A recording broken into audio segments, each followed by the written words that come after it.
stuff's on your life. What Nintendo?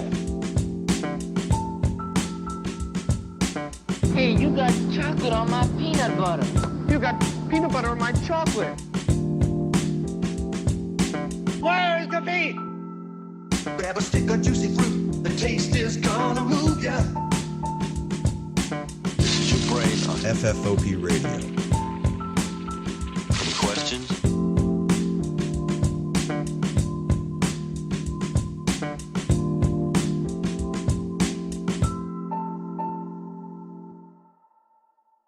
You're listening to FFOP Radio. Reach the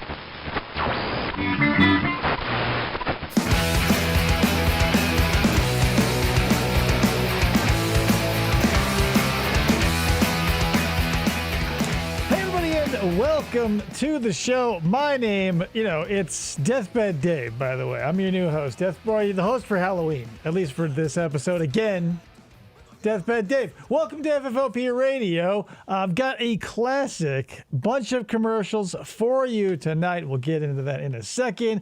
Let me address a few things. First, my co-host and producers over there. Krista is off camera. I am. I was about to say off mic, but there's definitely a mic. There is.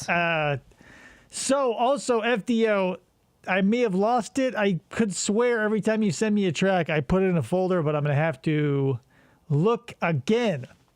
But that being said, welcome, everybody. If you've, joined us for tonight, I appreciate it. Welcome, Dee, Steve, Diabo, FDO, of course. Mr. Yabo, Ryan Maxwell, the gang's all here. Brick. Now, like I was saying, we've got a big batch of commercials. Now, this is another compilation that was choice cuts from someone, and it's fairly recent. Let me look at the, it was only uploaded like 3 weeks ago. It's from Retro Commercials 1990s, a channel not far from my heart.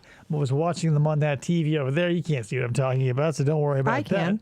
I mean, you can, Ooh, but like... I'm watching it from that TV that he's referring to. Hi, is this good for you guys? I You guys know hope what so. TV is being referred to?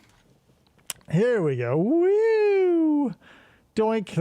There's our little TV. So like I said, this is anywhere from the 70s to the 90s. I was skimming through a little bit. Some of them will have already seen already, but that's the nature of the beast. There's not very many classic save-worthy Halloween cartoons, right? That's true. Brick loves watching commercials from different countries. The ones from like the UK are always the weirdest because it's like close to what we have in America, but still a little weird. FDO says, your mask reminds me of the people on the island from the live-action Scooby-Doo movie.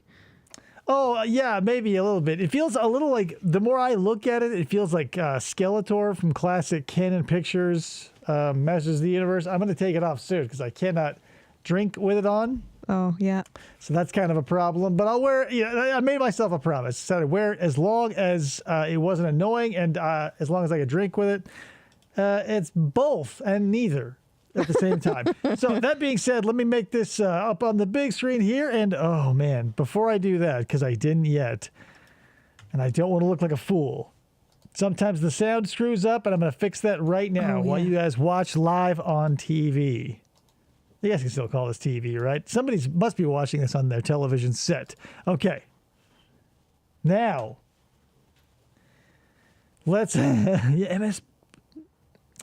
Yeah, that's the thing. I feel like this part, I think, if it was too high, it wouldn't look spooky enough. And, like, this is the right... like distance for spooky, but the worst type of mask to eat or drink with. It's got a manzy forehead. Yeah, it definitely does has a manzy forehead. You definitely got that right. You can't drink mead from a straw. Yeah, well, I definitely could, but I don't know if it would just be a pain in the ass. I'm just going to lose the mask here in a few minutes here, people. But still, buckle up. We got some commercials, classics as usual. Elvira's going to be showing up to the party, so buckle up. Well, there she is. Now, why is there no sound? Again, like last time. Nope, everything looks to be right. I don't know what's happening, people. Please hold. That's on full volume. That is connected, rather. Did you use that side when you recorded last night? What do you mean that side? Like, because you had to mute the stuff when you were recording. No, like that's inside baseball, but no, like everything is. You know what? I don't know. Here's the thing. Let me just do this. And by this, I mean stuff that you don't really care about. I'm going to have to do a bunch of stuff with this stupid computer. And, I mean, it doesn't matter. So anyway, without ultimately wasting your time for nothing, what's everybody going to be dressing up for Halloween? My kid keeps asking me. I don't know what I'm going to do or be. We got his little policeman's uniform.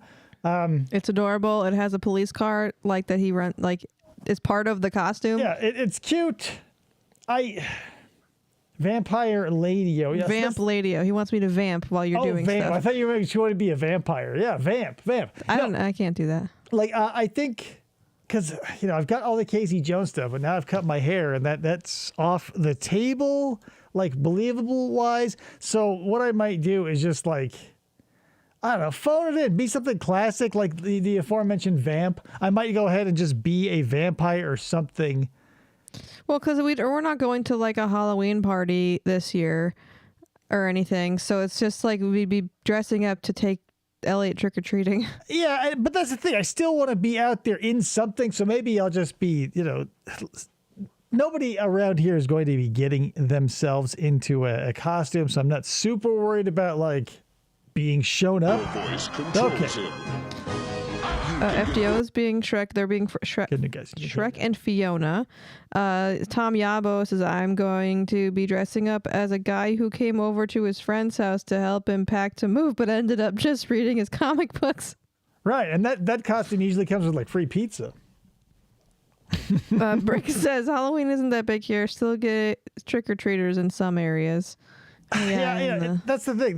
It's sad because Halloween's the perfect like secular holiday where you don't necessarily have like ties to like the Druids or the pagans or God or Christian or whatever, Buddha, anything like that. Halloween is just a time to be spooky. You know what I mean? I mean, there's some like mystical connotations because I mean by involving yourself in Halloween, you have to become at least a little bit aware of the lore of how the boundary between the living and the dead is like it's the thinnest. So, I mean, there's a little bit of spooky supernaturalism to it, but I don't think it necessarily alienates anybody. It's a perfect, like, globe-wide, worldwide holiday. Get yourself a cane, a razor, some KY jelly, and a WWE wrestling shirt. Oh, hell yeah. I got plenty of canes, but I don't know if I can find those classic Velcro shoes that Dustin had. Mm-hmm. Anyway, so moral of the story is I think I've got everything squared away. We can hear it now. My apologies. Sorry for vamping. Sorry for not realizing Krista should be a vampire. And let's get rolling. You know, the weirdest things happened to me, Elvira, Mistress of the Dark. I mean, here I am stocking up for Halloween. I've been thinking about this too with Elvira because we're going to probably be seeing her a lot. And like, I bet she probably doesn't make not anybody, I shouldn't say anybody because she's super hot, but like, she probably doesn't make the majority of people's like top 10 or like Tropical Island, like no, that list of 5 celebrities you get. But she's got to be like on everybody's like spooky bang list, right? Because how many are there aside Elvira? Yeah, no. Bingo. I mean, you could say like Betty Page might have a little bit of spookiness, but like that's the thing. Elvira, when in very specific circumstances, is a 10 out of 10. But like you just put her out there, she's like a surfer babe with just like a weird hair. She's not. You don't really Morticia. Okay, Morticia. Yeah. Then what? What's her name? Because I'm a huge Addams Family fan, but not a huge Munsters fan. So what's the Munster mom's name? Right. Like, I like her personally. Lily, thank you, Lily. I thought Lily was Lily. Yeah, so I don't know. I'm definitely more of a Morticia Addams person than a Lily Munster person, but I feel like you have to be one or the other in this life. Elvira and Morticia Addams threesome. Oh. Speaking of not disgusting threesomes, but speaking of threesomes that I'm going to make you watch or at least picture, and they are disgusting. If you guys seen that movie, My Sister, like The Howling 3, I think it is. I think it's 3. My Sister is a Werewolf. Disgusting hairy threesome in that. Got my ribs. Then when I asked the stock boy where the Coors Light is stacked, he points me to the Coors and Coors Light Halloween display, and I'm on it. Whoa, it's like amazing she couldn't deja see vu. that. Whoa, it's like deja vu. Look for it where you buy. Oh, hell yeah. Say hello to that spooky weather. We don't got shit out here. It's like... It was like 100 degrees today. First day was under like, Vampira. First day was under 100. Like, I left the house and it was like 92. And I go, whoa, Christmas is here. Here. I shop here because they slash prices. There goes another one. Happy Halloween, darling.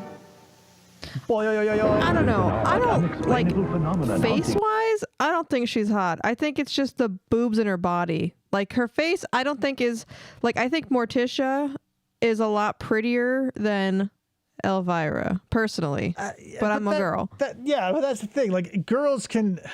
that's the thing. I've always had dissenting opinions among my peer group that I was not afraid to share. But, like, there are some times where you just go, like... Like, I don't know what makes a man handsome. I've never looked at a dude and go like, yeah, dog. But, like, I don't know. Maybe girls have that thing. But it's a matter of preference, I guess. I find her face to be pretty, like, typical. Because she plays, like, the California, like, Valley Girl Morticia. I think her face is perfect for that California vibe. I don't think there's anything wrong with it. No, there's nothing wrong with it. I just think Morticia's prettier, personally. She was one of the groundlings. She was with, I think, Paul Rubens in that troupe. Pizza Hut. Is it another worldly spirit compelling these people to eat their pizza the wrong way? Look at all that Pepsi. It's new stuffed crust pizza with a ring of cheese baked in the edge of a totally new, thinner crust. And with a large just $9.99, every living person will be eating it the wrong way, crust first. Hey, look! I'm eating like a fleshy, too! And even so, not so living. He always ate like a fleshy. Fatso always ate with his mouth as a ghost, which is exactly how us fleshies do it. Or is he just because he turned the pizza backwards? I don't get it. Right, that's the thing too, Matt.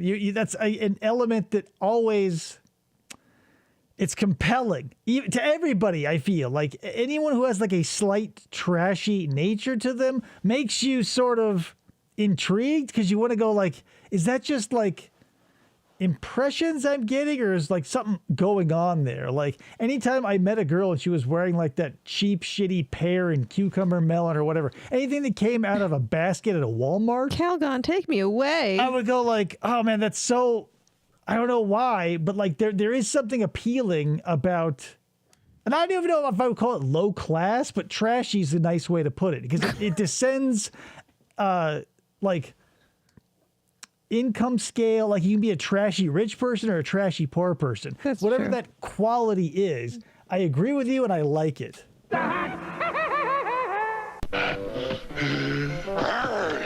Bandages, aisle 10.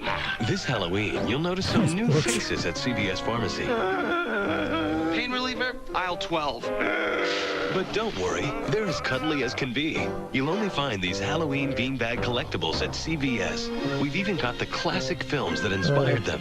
So stop by today. Mommy, I want this one too. It's only $4.99 on VHS, Mom. Good news, VHS is going nowhere. Care that touches everyone. One at a time, CVS.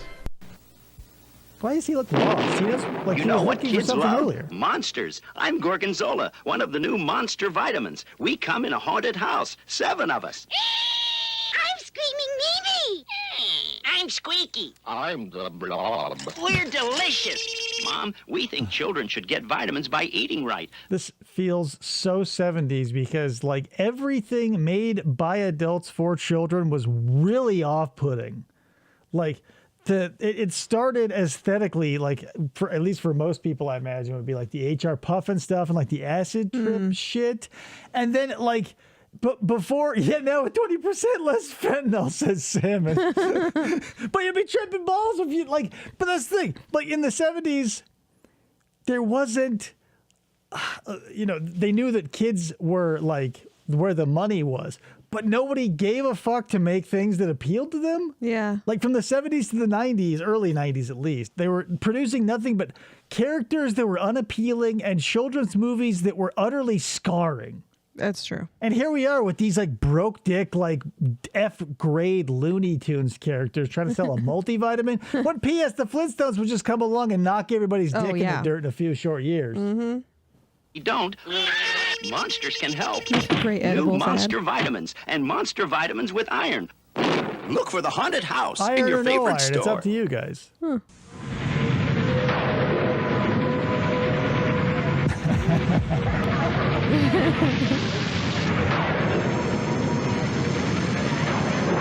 lost! What is this? Where's the narrator? Ray Bradbury's Something Wicked This Way Comes. That font is Rated PG. terrible. Now playing at a theater near you. It looks like the Francis Ford Coppola's Bram Stoker's Dracula font got drunk. Local It listings. was literal iron, like shreds of iron. Yeah, like they give you the one jagged metal crustio. It's a monstrous job, so instead, spray on Tilex. With Tilex Instant Mildew Stain Remover, mildew stains vanish with no scrubbing. Tilex, it makes a monstrous job easy. See, look at that. All you gotta do is put Vincent Price in a smoking jacket and you want to buy the product. Yep. In Japan, there's an energy drink that tastes like liquid Flintstones vitamins. There was I think Full Throttle is like, back when I drank that sort of shit, it tasted like my favorite gummy bears liquid. But like, that's the thing. Heidi doesn't exist anymore. R.I.P. everything I've ever loved, from Toys R Us to Heidi brand gummy bears. Nothing can stop him. Oh, how fucked up were they? Incredibly fucked up, Brick Newton. From like Watership Down to The Secret of Nim, we talked about the greatest hits here before. Return to Oz is another horrifying one. The Last Unicorn. The Hobbit. Like, there was nothing out. Like, I was just having a heart-to-heart with a coworker of mine about The Land Before Time. Like, it was like parents were dropping like flies, like people's lives were getting torn asunder, scientific experiments were happening on rats. It was horrible. The Harpies had these huge saggy cans. The Dark Crystal. Oh, the Dark Crystal too. Jesus. Only your voice can Gee, like how many nights did the Skeksis ruin for you? controls him. You can get Gorzak up to 20 commands. Look out! What? Smash the enemy now! Gorzak, the monster you control. Voice controlled Gorzak. You know, when all he has to do is like walk and or move his arms, you can program an infinite, like I guess it's meant as much as the memory in 1980 whatever would hold. But like, yeah, tell him 20 things and he'll do this as he slowly walks forward. Do it. You're not telling, like, remember there was like a monster truck you could tell what to do. You're like, let's move it now. Like, hang a left, hang a right. You could tell it to do a bunch of stuff and it would just do it. There's no way this fucking dipshit monster is doing any of that. No. You just shout at it a couple of times and hopefully it like is close enough to one of his trigger phrases to make it walk into. And P.S. you're not going to have any of that shit he's walking into. Like the classic little castle and like the barracks and shit. Like if you're lucky, you'll have like 4 toilet paper tubes if your mom lets you keep those. Batteries, figures, and vehicles not included. McDonald's presents Halloween certificates. The trick. Go for the good stuff. McDonald's certificates. They get the fudgy sundaes, delicious cookies, wonderful pies. Is this an Easter commercial? You're rabbits. You'll know when you see this. See, that's a thing that maybe I'm maybe putting too much weight behind, because Easter and I've talked about, I think we talked about this in the last episode, where like the tastes of holidays that can't go together, like Christmas and Halloween, keep them apart even though they're geographically close. Easter has a strange connection to Halloween. Paws making their costumes and makeup. The Easter seals that Vincent Price was shilling with the jack-o'-lanterns on them. They were Easter seals despite being sold on Halloween. And now this. Cadbury Easter eggs, Cadbury Halloween eggs. Buy 12 McDonald's certificates. They for should have done $1 that. And get a free pumpkin Cadbury decal should have. for your door. Yeah, just have like like a cartoon, like It'd be a pumpkin. like an well, no, it'd be like the anthropomorphic jack-o'-lantern, like the guy, like Jack Pumpkinhead from the aforementioned Return to Oz, just like with his hobo pants pulled down, just like dropping chocolate pumpkins into a kid's basket out of his ass, full of peanut butter. I see one, look! So kids will know where to get what they really want. God damn it, FDO. McDonald's I don't have Halloween time for this gift sort of certificates. shenanigans. I gotta get to McDonald's.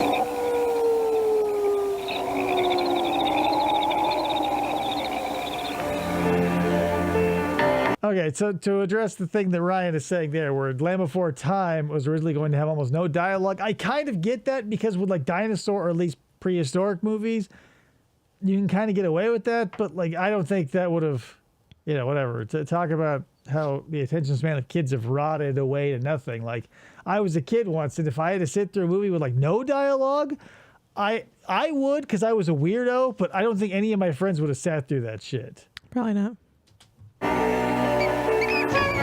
Stay in your lane. Yeah, stay in your goddamn lane, Christmas.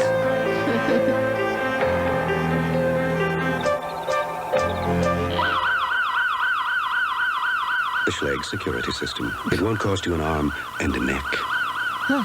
Right? If only Lucy had Schlegg instead of, what is it, like 17,000 feet of garlic hanging around, she wouldn't have to be like, you know, dead. This year, give Easter Seal safe Halloween coupons.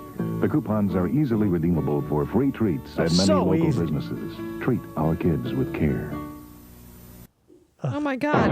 I didn't realize it was like for crippled children. It depends. Is what it said. It's like they're like war bonds or whatever. Like they're just little pieces of paper that benefit someone. But I think the Easter seals for sure, because we saw them. It was like one of the commercials where it's like they were handing out, and the kids are like, "Thank you," and it's like, "This is who it helps." And it's one of those kids in like the double with the yes. I just didn't read realize that it said crippled children on it. Like because they got the kid who couldn't accept anything. And they just go, "Thank you for the help. I can't accept because I'll fall." The terror gets closer. Cooper, you gotta help me out!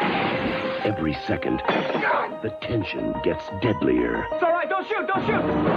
Every moment is that meatloaf? Could be your last. Happy Easter. Hope you don't get polio. Here's a seal. George Romero's all-new Night of the Living Dead. Rated R. Starts Friday, October 19th at select theaters.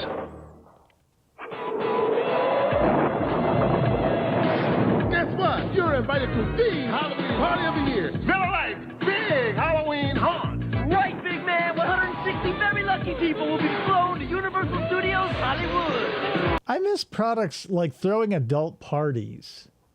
Like Nickelodeon, like you expect that kind of shit out of like a kids network, like Cartoon Network or whatever. Nickelodeon be like, hey, you know, it's a spring break, or like even MTV where you got like rowdy 20-year-olds. Like back in the 80s and 90s, like beer companies especially, but like soda or anything would just be like, hey man, drink or eat this, and we'll throw a party for you.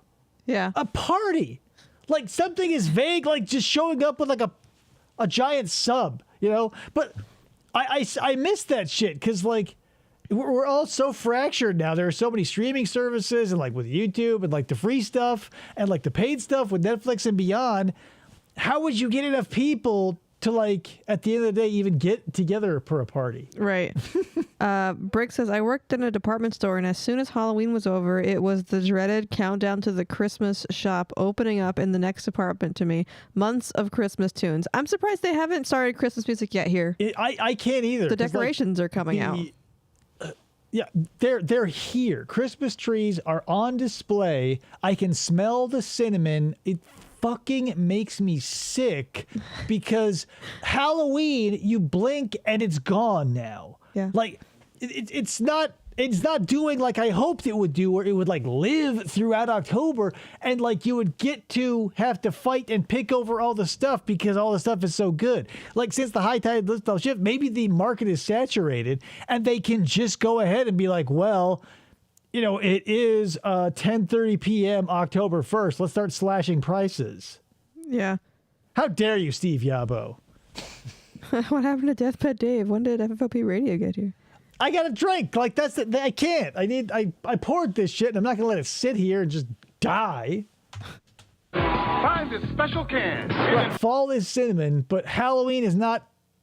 I don't want to lump Halloween in with fall because, like, as depressing as Halloween is, you Thanksgiving fucks are even worse off because like we just got a bunch of shit to put back here and my kid's costume, and as small as the Halloween section is, there was half an aisle of like something you would consider fall or Thanksgiving. Yeah. And even then, it's like there was one guy who was a stalker just standing looking into like 8.5 square feet of void, drool falling from his lips, hitting the floor. And no one cares about Thanksgiving. And 12 accident cases of Miller Lite.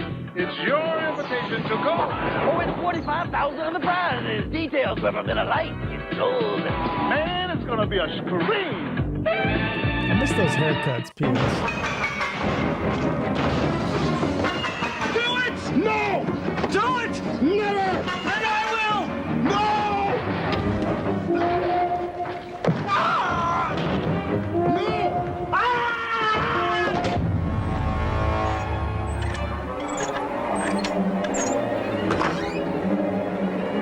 Does anybody know what the gimmick of Bud Ice was? Like, was it brewed at a lower temperature? I don't remember all the fucking crazy, like what makes like Duff Dry and Duff Raspberry and Duff this or Duff that. I imagine it was probably brewed cooler, but here comes the part. Yeah, Mr. Yabo. Drink Bud Ice, but beware the penguins. Bud had so many animal mascots, right? Jeez. You left him for dead in Konami's castle. Oh, that's what ice means? So Bud Ice is like what, like somewhere between regular beer and malt liquor? Because then if you got up to there, you'd have to call it malt liquor. Like, I can't believe getting into like the hobby and now the business of like alcohol and brewing. It's amazing how picky and obnoxious like the rules and regulations are with as little as a percentage point. Pennsylvania, how foolish to presume he'd perish without leaving a curse. For now, in Simon's quest for Nintendo, fate stalks your very being, and you need more than clues from cowardly villagers to survive when day turns in. I mean, Jameson, you can't even ask why. You just have to try Bud Dry. You're not even going to try to figure it out. You don't ask why. You don't try, you don't ask why. You just drink it. Tonight, but just keep telling yourself it's only a video game. It's only a... Huh?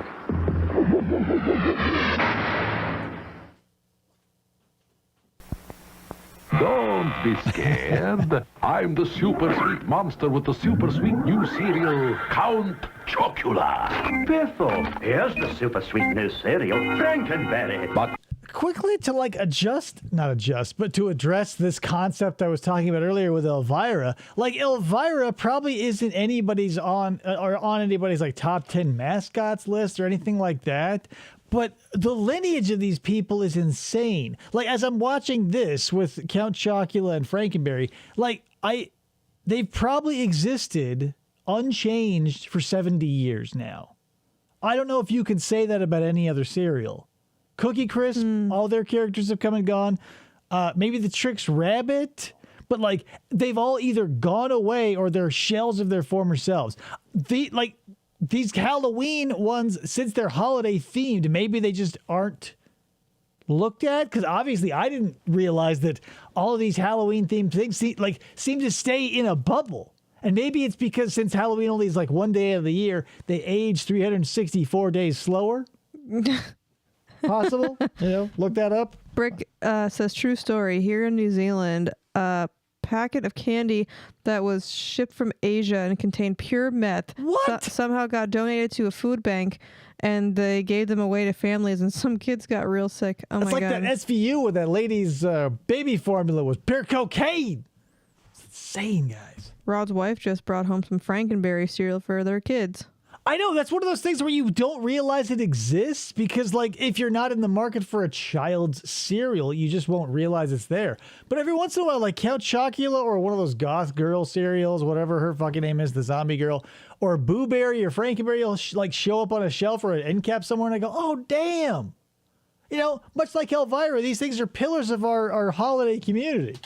I've got chocolate sweeties for monstrous chocolate flavor. Well, I've got berry-flavored sweeties. All right, I'll give you the Rice Krispie elves have remained mostly the same, but when was the last time, like, you saw any of these characters. Right.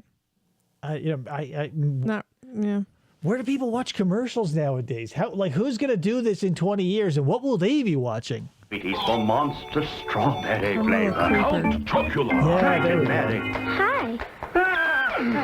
Frankenberry. Count Chocula. The ultimate in terror is here.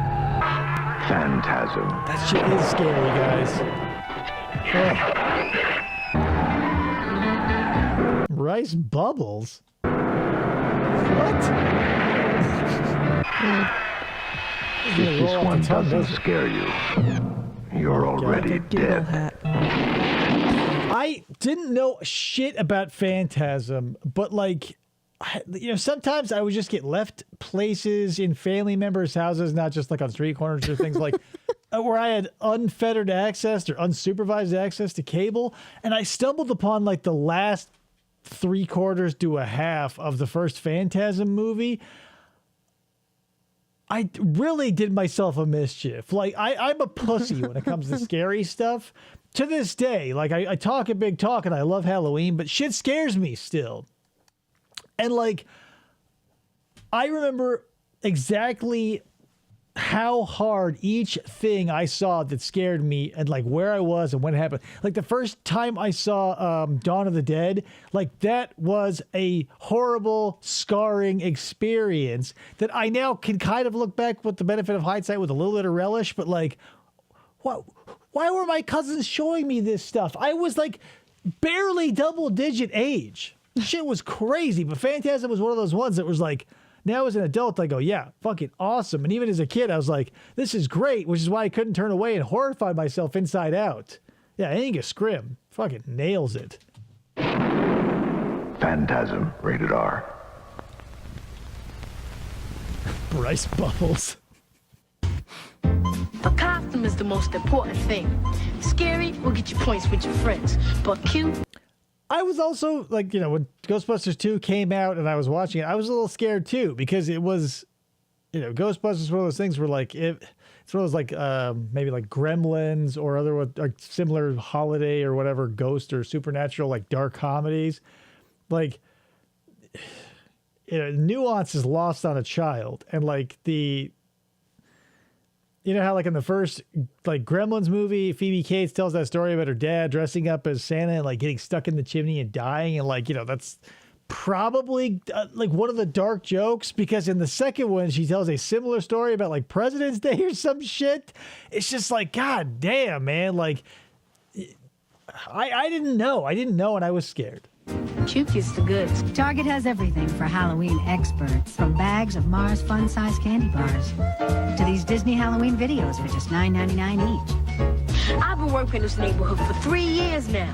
You learn. Oh man, I work these There's streets. the Wilson's house. They gave out rice cakes last year. They won't be seeing much traffic this year. Nice one, James.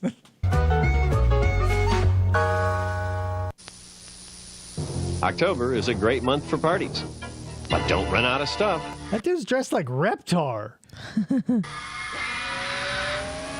Yeah, hey guys, I'm out of supplies. Let me run down to the gas station where everything is marked up 800%, and I'm going shirtless with Reptar. Hope my shit comes back safe. PM's Party Zone specials can save you. All month long, 12 packs of Bud Miller and Coors at just $6.49. Where's your RC? And you can pick up what you need to start a party cheap and easy. And grab 2 Oscar Mayer hot dogs for only 79 cents with a drink purchase. Only 2. Everything you need for fun is at the Party Zone at AM PM. As for guests, you're on your own. Get more, spend less at AM PM. Hey, kids! Right, exactly. Here comes Peter Pumpkin. For a safe Halloween, do what Peter does. Wear a light-colored costume short enough so you don't trip. Yeah, don't do what Donnie does. Hey, P.S. Don't go as anything scary. It's the dark, spookiest time of year. Go as a sunflower. Go as a starburst. Go as the sun. Go as a banana. Just go as something bright and shiny so you don't get killed. Or, hey, guess what, parents? Maybe walk around with your fucking kids so they're not getting smashed by cars, abducted by strangers, or dosed by drug dealers who have nothing to gain by getting children high. If you wear a mask, make sure you can see. Makeup's better. Don't crisscross the street. Call on one side, then the other. Parents, set boundaries and a time to be home. Carry a flashlight for extra safety. And let's all have a safe Halloween. Like, was it the battery companies convincing, like, parents to stay home for Halloween? Like, don't get me wrong, I'm a proud kid owner right now, so I relish all of the time I get to send him somewhere else and I just get to be an adult, an autonomous adult for a little while. But, like, never would I be, like, so desperate for a break that I would just go, like, yeah, the streets are going to be full of strangers. Be one of them. See you later. Go get some candy. Mom and I are going to get blitzed on Zinfandel. And if you see a sock on the bedroom door, go to bed. Yeah, if you wear a mask, make sure it's got enough mouth coverage you can drink. I specifically bought that mask because I thought I could drink in it. Without a straw. Without a straw. Those one-stop party centers wants to make sure you have one yell by Halloween. Sam's Party Centers has everything for Halloween, and it's all 50% off our ticketed prices. 50% off the largest selection of Halloween merchandise in St. Louis. Costumes from infant to adult, licensed characters, makeup and accessories, wigs and beards, masks that'll scare the yell out of you. Sam's has it all at 50%. Man, why don't they have like a spooky word that rhymes with shit? Set off our ticketed prices now through Halloween. Sam's, your one-stop Halloween party Here's center. $20 to go see a movie. Yeah, it must be the 80s if you're giving him $20. Michael Myers. Maybe he's just misunderstood. Maybe he has trouble making friends. Maybe his mom never calls. Or maybe he's just a monster. On Halloween, you came back. Halloween and Halloween 2. Only on USA. Coming up next. Our Count eats a Reese's peanut butter cup. I like to eat the peanut butter first. I like to eat the peanut butter first. There's no wrong way to eat a Reese's. Uh-oh, my camera froze. Oh, great. That's good. That's really good. Hold on, guys. Let me, let me fix that for a sec.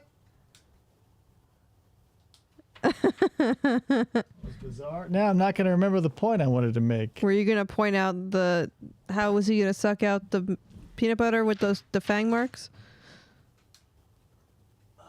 It's a ghost, says Brick.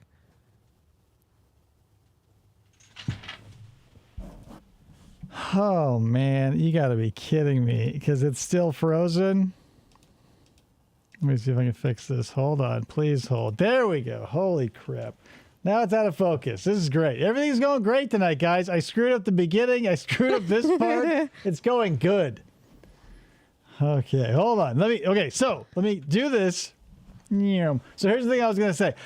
I've seen this, the Dracula peanut butter cup commercial a zillion billion times, but I always felt like it begged for the rest of the cast. Like, you couldn't figure out how, like, a Frankenstein's monster would have eaten a peanut butter cup, or a mummy, or a swamp thing. Not a swamp thing, but like a creature from the Black Lagoon. Yeah. There's no wrong way to eat a Reese's. I'm sure Krista agrees due to how she ate Three Musketeers. Right, that's the thing. When you eat things crazy as shit that you can't think of. Oh, now you have a cross on your head. I know. It's my camera. It's gone now. It's Krista, can you push the automatic focus button on the back? I never know which one it is. It's always the same one. It's like the one, if you're holding the camera, it'll be like where your right thumb will be. Is it in the middle and the bottom? I don't know. It's don't worry about it. Oh, here. It's always this one.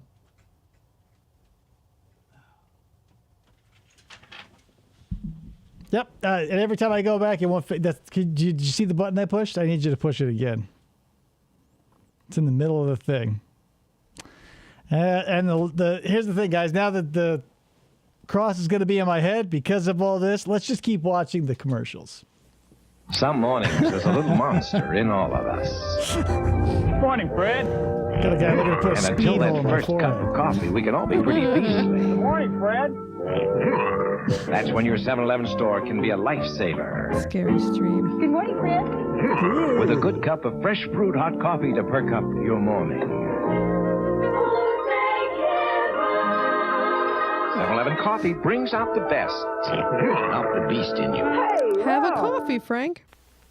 Hey, good news. Like, we won't have Starbucks accessible to us for another 20 years or so. So, like, 7-Eleven's all we get. Charlie, another Falstaff, please.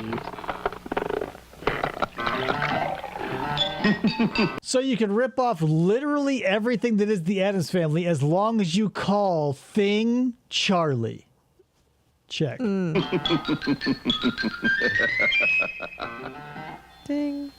Thank you, It's Charlie. Zsa Zsa Gabor's hand. What is he smoking in the box?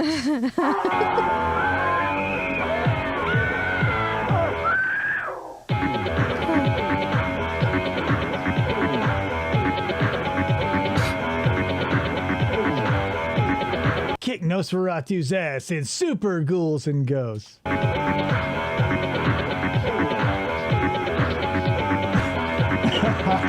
It was hotboxing in there. But if he's just a hand, what? Just by holding the joint, does he get high?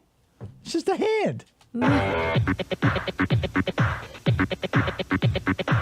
Oh God, I wish. If I get like a solid hour of like TNT Monster Vision bumpers with commercials in between, I'll look because I love that shit. Sunday's Halloween. Join ABC for a nice, quiet evening. It begins, bone bag. You're invited for a night of ghoulish frights Milligram. and ghostly delights. It's a special Halloween event with Christina Ricci, Intern Bill Ryan Pullman, Maxwell and the on the friendly... case. Really, thank you, Ryan. Really quick, like when everybody must go through this, like when you're aging out of childhood and into adulthood and you're in those awkward years, like when Casper came out, whatever, like I did not have the wherewithal to understand my feelings toward like old-timey reboots and why they were shitty. I just sort of felt it in my bones. But like Casper felt like one of those movies that just totally missed me because I wasn't so young. I didn't get swept away with the suspension of disbelief while like these ghosts are doing things. But I wasn't old enough to identify with like the more adult or like the stuff that was aimed at the parents. So I was sitting there right in the middle and I'm like, I just felt like me and Christina Ricci like didn't know what we were doing here. I was like, she's a little too old for this, I feel, but should be younger. And like Bill was, I don't know. It's just one of those movies like, but it was marketed so heavily. It was, I liken it to like when Dane Cook popped and I was the only one who was like, you guys, he's annoying. You'll figure it out in 15 years, but don't break your backs hurrying. Like, it wasn't like that, where it wasn't just like something that was picked up by the masses and I didn't understand it. It was just like, yo, like like a million Trojans shot a million arrows and they all came at me. And like, I close my eyes and wait for death. And then I hear a bunch of shit and I open my eyes. And there's like, you know, a cutout of me. They all missed. Not a single Casper arrow hit me. And I go, oh, well, fuck it. Casper was the first Ghost on movie I Earth. saw in a theater. Casper, Halloween Sunday at 7, 6 Central on ABC. And Insane. it scared me. I was young. I don't know. He was a friendly ghost, though. I think it was too loud too. This is all just what I was told happened. I appreciate Dan Aykroyd's cameo in Casper. I appreciate his beefier role as the mayor in Evolution, though. If you're gonna go like bit roles. Sugary alphabet, F-O-U-R-4. Tastiest cereal you ever met. Talk about it. It's so good eating up the alphabet. Ow! So it's post-alphabet, F-U-N-4. This is problematic, you guys. It's the 70s. They didn't know what they were doing. I don't know. I can't believe how many commercials on this show and recreationally I've seen from the 70s where like all the ad execs were like, let's really bump up the like sexualization of adults dressed as children or of just children themselves. Right. Like that baby soft shampoo commercial where it's like a woman in her 30s. They put in pigtails on like a toddler onesie, and she's got like those big sparkler lollipops. Yeah, I talked about it a little bit on the last episode too. It just feels like in addition to Disney and all the cartoon companies out there making all the children furries and fucking Rule 34 cartoon porn addicts, like the adults were getting heavily marketed adults dressed as babies or babies just presented on offer as such. Mm-hmm. What the fuck was up with the 70s, guys? Two things. Or three things. Sure. Tom Yabo says this is a commercial for carpet freshener. Oh my God. Ryan says send a 45-minute Monster Vision compilation to the Discord for Wednesday. Much obliged. And Brick asks, would you be interested in doing a live stream with ads from around the world or one different country at a time? Yeah, absolutely. Hell yeah. I'm open to cool. whatever. If you want to get, we'll get you in. Krista, if you want to drop our Discord link or if you want to. I'll here's the show email, fistfulpodcast@gmail.com. I realize email is like as good as sending a letter in the mail nowadays because you can hop on Twitter or whatever. Hop in our Discord, get me some commercials from around the globe. If they're Halloween related, we'll stick them into October. After that, they got to go into November because we'll desecrate Thanksgiving's grave for sure. Sugary alphabet, are you in one? Tasty cereal, you ever met? It's so good eating up the alphabet. What a what is up with that? That looks like the haircut that the slow janitor had at the mall near me. Like, that's rough.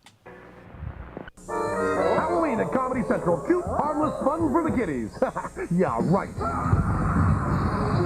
Is that Pencilette? Comedy Central's Boo It's So Scary celebration. Seriously. October 31st here at Comedy Central.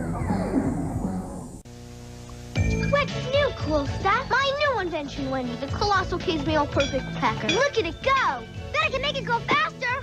Whoa! Wendy, ow! When will people in, the media learn? TV, film, any of that.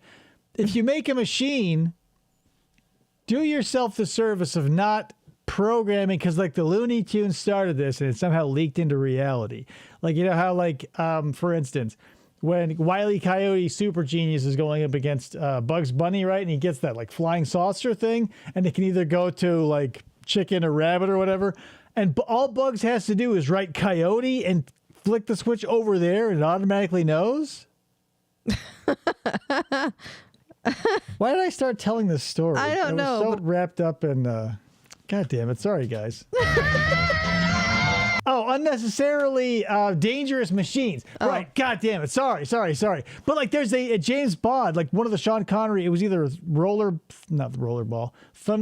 or one of the Sean Connery ones where like he's in a sauna or like a health spa and he gets put in there and like the lady working in there is like an evil spy, right? Mm-hmm. Classic Dave, right? No Big Seven. That's just me not remembering shit. But like James Bond gets put in this like back stretching machine and like the camera the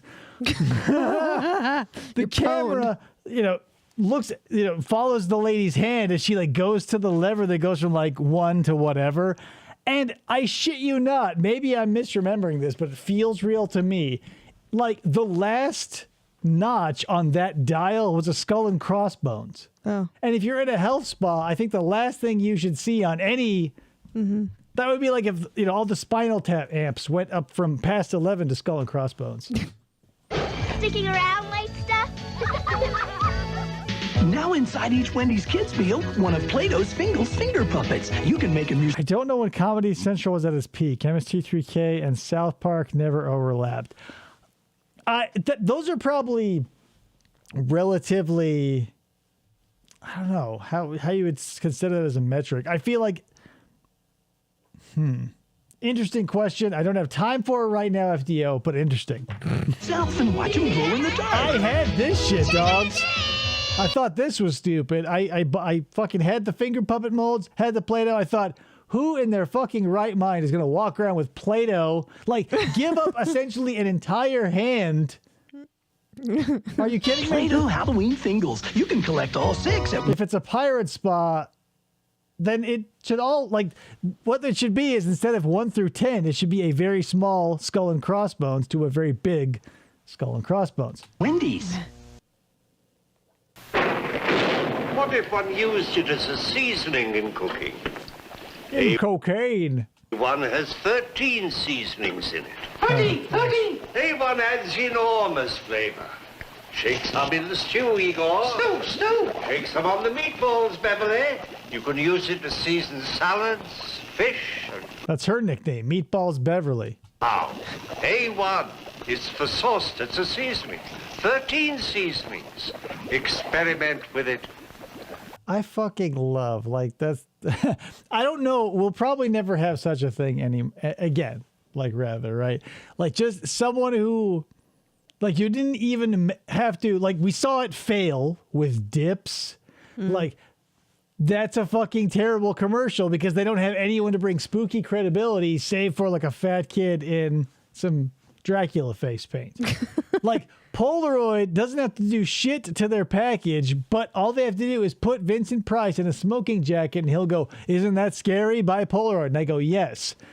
Boris Karloff here. He's like, "Buy A1. It's scary, delicious, and experiment with it." Whatever the fucking gimmick is, I'm there. But the problem with that is you need a Peter Cushing, you need a Christopher Lee, you need a Boris Karloff, you need a Vincent Price. And who is going to do that today? Like regionally, maybe you'd see Sven Gulli pushing some fucking sauce or whatever, but we've lost our way with spooky people. That's true. There they go again! And now Coca-Cola Classic wants you to get us ghosts too! They want you to become a Ghostbuster! Oh, you know what? Something I wanted to address. So you guys remember the Pepsi commercial where like it's all spooky or whatever, and there's like bang, and it's just Casper trying to get Pepsi out of the fridge? So we saw that again with the Diet Coke commercial where he leaves it on the banister or whatever, and she drops the can and it has to come out through the door, and she goes, "Whoops!" That's all well and good, save for the fact that we all just sort of really missed that she used her spooky ghost powers to transfer all of the Diet Coke into a glass. She did that. Whoop, into a glass, drank it, and then floated up the stairs with a new Diet Coke. Yeah. Because when she drops it, it's full of shit, guys. What's going on at Diet Coke? Say you could win the Ghostbusters 2 Ectomobile. Just grab an entry form where Coca-Cola Classic is sold. We dare you to send it in. Oh, this isn't the rip-off tune. This is the, it sounds like the real Ghostbusters cartoon theme. So become a Ghostbuster! Because it was probably way cheaper to license that. Do you think Michael Keaton is a good spooky voice? Hell yeah, I think character. Michael Keaton has a great spooky voice. He was in a movie, I want to say it was like EVP or something. It was one of those terrible mid-2000s movies where like his wife died or whatever, and he was like trying to find her using EVP and shit. It was okay, but like, yeah, Michael Keaton definitely has one of those.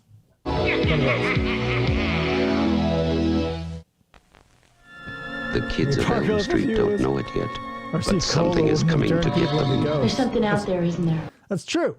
It's true. So why would you want to drink it as a ghost? Like once you have, it's like, you know, when you have the perfect soda, you just go, well, that's enough for me. You've reached, it's like looking under the face of God, right? Your mind gets blown by the perfection. By the time you have an RC Cola, you're dead because you've just been... You have to be very strong constitution to enjoy an RC Cola. Yeah, white noises. Thank you, Jameson. I knew you'd know. It wasn't EVP, but it was based on that phenomenon. No one knows where it came from or who it will visit next. Nightmare on Elm Street. It's going to be like a bad scene in these scary movies. It's going to get crazy by the... Wes Craven's Night. Probably the fourth one, it went a little off the rails. And by a little, I mean a lot. On Elm Street, rated R. Everywhere, every town has an Elm Street. Bitch. Welcome to prime time, bitch. I was going to look up a list of all the times you said bitch. Another Halloween costume idea from Payless Drugstore. You can be a pirate. Yes, you can be a pirate knowing when not knock out your front teeth to make a more real costume. And for other Halloween... Do you really need to, like, tell us that all this is fake? Like, that's a fake parrot. He's not a real pirate. It's a costume, guys. Right. It's a costume. Not a real sword. Ideas. Treat everyone. He doesn't really have scurvy, hopefully. One to M&M snack-size candy this Halloween. Choose Snickers, Milky Way, or Three Musketeers. Just a... You know, this may be old man Dave talking, but we were just in a store where the fucking candy was like $10 or $11 a bag. I thought there was a $19.99 or 97 bag of candy. And for like... to give away. Yeah. Why not just burn a pile of money on your front lawn for these little fucks? Like, you know, that's the thing. Not for nothing. I'm always talking about, like, getting into the spirit, like, showing a little appreciation. If I'm going to shell out fucking $20 to $40 a bag for these little fuck squatches, I want them to put some, like, effort into the costume. Right. Or at least, if they're too young to care themselves, have the parent make them look like a really adorable 2-year-old fairy or something, for God's sake. Look away, there's Three Musketeers. $1.99 a bag. You know, ever since I started talking about Three Musketeers or how I ate them, now, like, I want one. You realize how weird they are? No, I want one. Weird you were to eat them so weirdly? It's not weird. Yeah, it's weird. With Pepsi in the 2-liter size for just 89 cents. Payless drugstores, your headquarters for Halloween fun. We literally have a pirate costume. Come on down. That's it. And Hi, I'm Bob McGrath, and I'm here to help these kids trick-or-treat for UNICEF. Want me to tell about how Where's Gordon? I like Gordon better. This is an emergency aid for children in kids goes, "Where's 119 Gordon?" countries? Like, is anybody watching this? Like, if I didn't tell you where Bob was from, do you know who this Bob is? I'll take a 1 in the chat if you know, and then you'll have to tell me if you put a 1 there. Is anyone old enough to know who this Bob is? For more information, call 1-800-FOR-KIDS. That'd be funny. Like Ryan says 1. There you go. But yeah, Bob from Sesame Street. I don't know why, but it just seemed like they're on the sliding scale of like Halloween treats, right? Like, let's say on the top of that scale is like a full bar. I always thought that there was a with this low res, you probably wouldn't recognize him at first. But like the sliding scale on, like, I always thought maybe the bottom tier would be like those religious comic books that you get from like Jehovah's Witnesses or whatever. I think like what this visual just put me in the mind of, like, a bigger kick in the dick is like if you ring the doorbell and you go trick or treat, and you hold your bag up and a woman counts how many kids are out there and she like rolls up $1 per kid and like puts it in a UNICEF donation box. She's like, I donated for you, and then she slams the door. Right. Yeah. Fuck you. Merry Halloween. Chick tracks. Please, I'm on my way to Grandma's. Hey, how about some low-fat cottage cheese? Maybe a Diet Cola? Bob was on Sesame Street until 2017. I can't believe that. Like, Maria was around a long-ass time, too. Like, you know, whatever. Sesame Street's one of those things you really rapidly age out of because, like, you're moving through it unconscious for a certain amount of time because you're not really bringing any memories with you beyond before a certain age. But like, yeah, they could be on there for 40 years, and it's not like watching Law and Order SVU where you're like, I personally am intimately familiar with the 40 seasons that Elliot and Olivia spent together. But like, yeah, Bob, Gordon, Mr. Hooper died in like the late 80s, early 90s. Linda, the deaf woman, like they could all just be there for their entire lives. And if you don't have a kid, they're just gonzo. I couldn't believe when Mr. Hooper died. Like there was a Christmas special that I had on VHS. It was like one of the last things that Mr. Hooper was alive for. And they still call it Mr. Hooper's store. Did he, so crazy. What, do we know how he died? He was, I don't know. I don't know the real Was he life. old? Yeah, he was the old guy who ran Mr. Hooper's store. Like, I don't remember how old he was when I was watching it. He was relatively old, but yeah, like it wasn't a super surprise because he's an old dude. It was just like, that was like maybe the first time I ever saw and experienced death because like none of my grandparents had died yet, but Mr. Hooper just disappeared. Well, I was saving this for my... Ryan sent a compilation of all Freddy's bitch phrases. It's only 37 seconds long. Oh, I'm sure. Like he could say, because how long does it take to say bitch? Like not very long. He sent it in the Discord and he requested if we could play it at the end. If you can get the Discord open. Totally. Bye. Oh, he had a heart attack. Oh. Mama warned me about wolves. P.S. She was like roller skating through the woods. Wasn't it like asphalt or concrete of some kind? Brick says Big Bird getting the news and not realizing he wasn't coming back was heartbreaking. Right. Oh, did like Big Bird announce it on the show? No, they didn't announce it, but they had to address it. Like he passed away. Yeah. And like it's still called Mr. Hooper's store. At least the last time I checked in with Sesame Street, which was in the last decade, like it was still Mr. Hooper's store. Yeah, that was. I'm sure a lot of kids were not unlike me, were like their first, interaction with death was Mr. Hooper disappearing. He passed away the year you were born. Right, but that he was still in like a bunch of media. Well, no, so yes. you would come across, different Sesame. Like I had a bunch of Sesame Street specials or whatever on VHS, and especially when you're young and not into like time. Like, sure, he died the year I was born, but like I organically didn't find he just existed as a character until I saw the episode where they had to address he died. Passed away, yeah. Gargoyle-shaped pasta from Franco American. Told him, God with the shapes of Goliath, Brooklyn, Bronx, and Broadway. Great series, by the way. Gargoyles. Fucking Jonathan Frakes plays. What's his name? Xander or something? Oh, really? He's the bad guy? Yeah. Two Star Trek alum. Jonathan Frakes and Martina Sirtis. And Keith David played Goliath. Of gargoyle-shaped pasta from I used to like the show, and I fucking loved like SpaghettiOs and things like that growing up.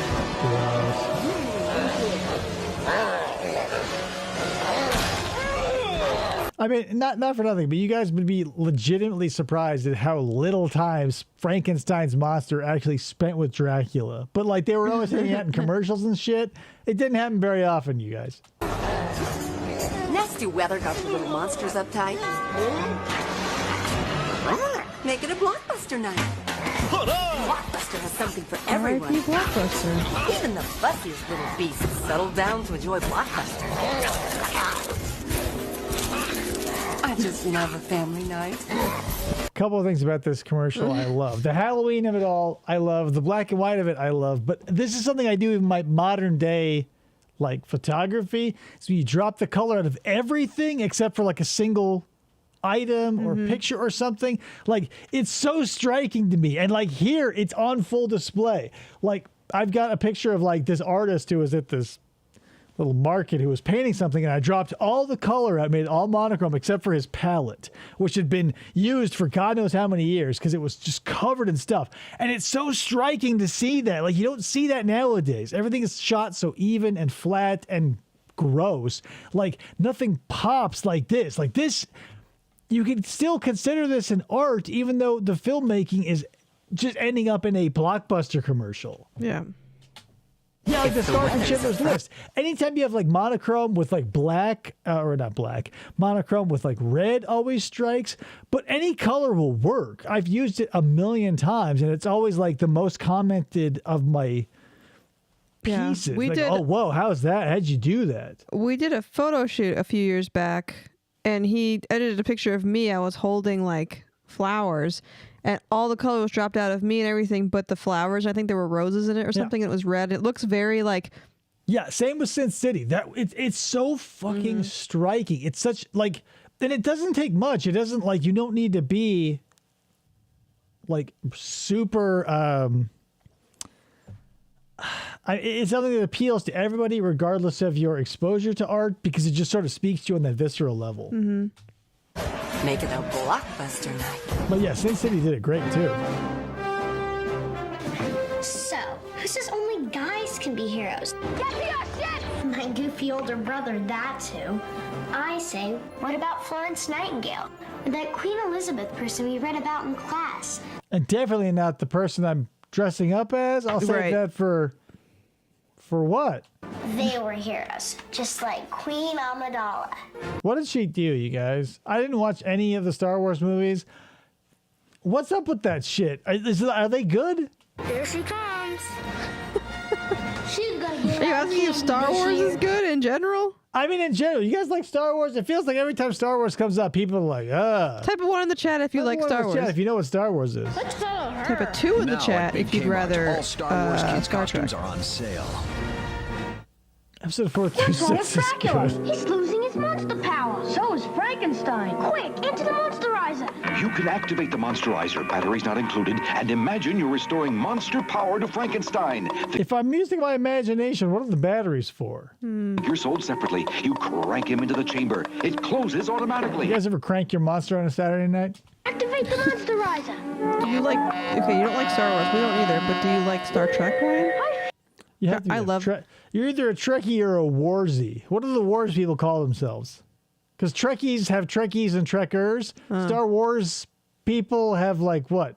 Bad odors? Oh, damn. The Monsterizer comes completely shown. Frankenstein and Dracula figures are sold separately. I love New Jonathan from Frakes. Renko.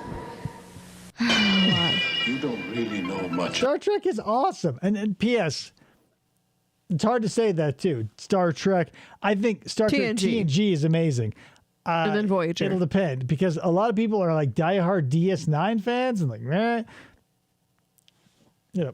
Much about Halloween, witchcraft. The last great one took place Tom 3,000 Atkins. years ago when the hills ran red. Halloween. The blood of dead might animals be and children. looking in. Hello.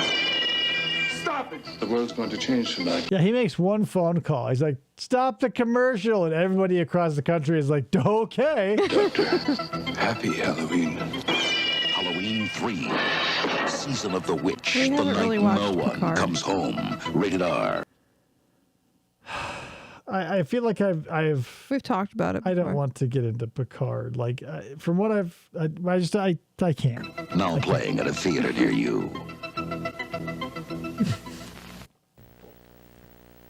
You Doctor Who people, too. You're is weirdos. free to seek new blood. Count Dracula is alive. That looks like the singer from Oasis. During the hours of darkness, she must never be left alone. 1 p.m. on a Sunday. Oh, it's a hammer horror. I knew it. You must do it. Christopher Lee stars in Dracula Has Risen from the Grave Sunday afternoon at 1 on. All right, honey, let's finish our lunch and watch Dracula at 1 o'clock. Well, yeah, because it's a Sunday. You know, you just go, what are you going to do on a Sunday? You go golfing and you watch a hammer horror flick. But that was the beauty of those hammer horror flicks. I've watched so many of them, and it was constantly just like 20 minutes of boring, and then like they would just have like the ashes of Dracula. And just like every Friday the 13th or, oh God, Nightmare on Elm Street or whatever, like you had to get Dracula back somehow. And so someone always just had like the ashes of Dracula hanging around. They were constantly like spilling blood on them. Like, it's one of those things where like you go, oh, well, you know, they'll never come back because what circumstance could you ever see like Dracula's ashes getting spilled all over the floor, and before they can be cleaned up and disposed of, they get splashed on with human blood. All the fucking time, turns out. That's not the singer of Oasis. That's just what British people look like.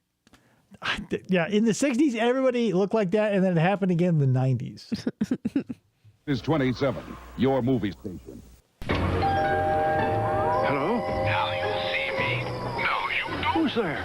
Cool, do it again. Now you see me. Yeah, I see you. Make Halloween a scream with new limited edition Halloween Silly Slam. So you guys rolling around on Halloween in no costumes, not looking to get candy, but to ring the doorbell and then stay in the dude's bush to slap your, what are these? Happy slappers? One comes in every tasty Burger King Big Kids Britt, meal you buy. I have to Taste ask, rules. are there like, do you see kiwis, like the birds, all the time where you live? Yeah, you're just like inundated with kiwis, and then like you have to shoo them away from your breakfast cereal. Our son loves kiwis, and he has this bird book, and he will turn to the page and be like, I like the kiwis. I like the kiwis. I want one. I'm like, well, we can't. They're probably not like raccoons in the Midwest. That's the thing, FDO. Like, there's a lot of stuff where like it kind of feels like the mythological version of the Constitution, where you go, hey, you know, every citizen has the right to bear arms, but they leave it so vague. It's like, well, Yeah, with the running water, like, is it a natural God-given stream or lake, or does the faucet count? Like, if you hold a hose and just whip it around your head so the water is running around you, can vampires never get you? I don't know. That's the thing. It's like a little hazy. Only in zoos. Halloween doesn't have to be spooky. He's never seen a kiwi in the wild. I don't know what to tell you. Like that. Like, New Zealand probably is a big place. So, like, it would be like maybe, I'm speculating here because I'm a very stupid individual, but it would be like if someone, like you say, you live in the United States, do you guys ever see, like, okay, like, you know, maybe Roadrunners? Sure. You say, hey, I've seen those old Warner Brothers cartoons. You live in the United States. Have you seen a Roadrunner? If you don't live in Arizona, the answer is probably no. So maybe there's places in New Zealand. I don't know how big New Zealand is. From the doctor that I had on one of my presentations. FDO sees them all the time, he says. From New Zealand, it doesn't seem like a huge place, but I don't really know. Yeah, Bricks is in the bush by the mountains. Oh. So check that bush. Yeah. That's where they are. I know it's illegal to export kiwi birds from New Zealand, thanks to Ryan looking it up, but like, do me a solid. Why would anybody, like... Catch me one. Send it here. Whatever. Not with Here we go, Easter seals. Safe Halloween coupons. The safe treat that gives treatment. Safe Halloween coupons are good for treats at stores and restaurants. This is going to have the girl with the crutches at the end. Give Easter Seal Safe Halloween coupons because Halloween should be warm and friendly. You know, FDO, I've always wanted... They're adorable. Maybe not always, but after seeing their popularity, I've always, since then rather, wanted to try my hand at like either a raccoon or an opossum. I wouldn't do an opossum. I think I would be fine with a raccoon. Opossum, of course you would, because I believe they are the cuter and the smarter. Like their tails are more useful. And I don't know if I've ever seen a raccoon in the wild. However, I did visit a wild opossum when I lived in Chicago because he lived by my dumpster. You're a great punk. Seemed like a cool I've seen guy. raccoons in the Your wild. arrival on Halloween night. They're back. All the New little Zealand peanuts decides characters. Colorado, according to Google. Whoa, is weed legal there as a consequence?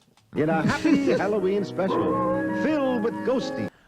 I'm not, they're not useful to me, obviously, but they're useful to them. Like a raccoon, I feel like they don't have either a prehensile or semi-prehensile tail. Where like with your opossum, like, I don't know.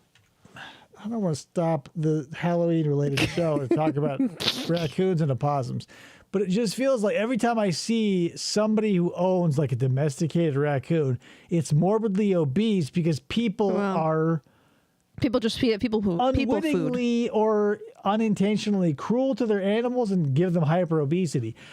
The reason why I also like the opossum is because when I see them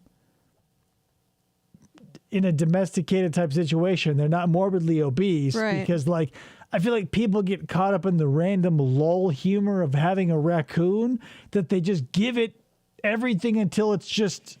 Well, and I don't know, maybe I just don't like opossums because they remind me of a ferret.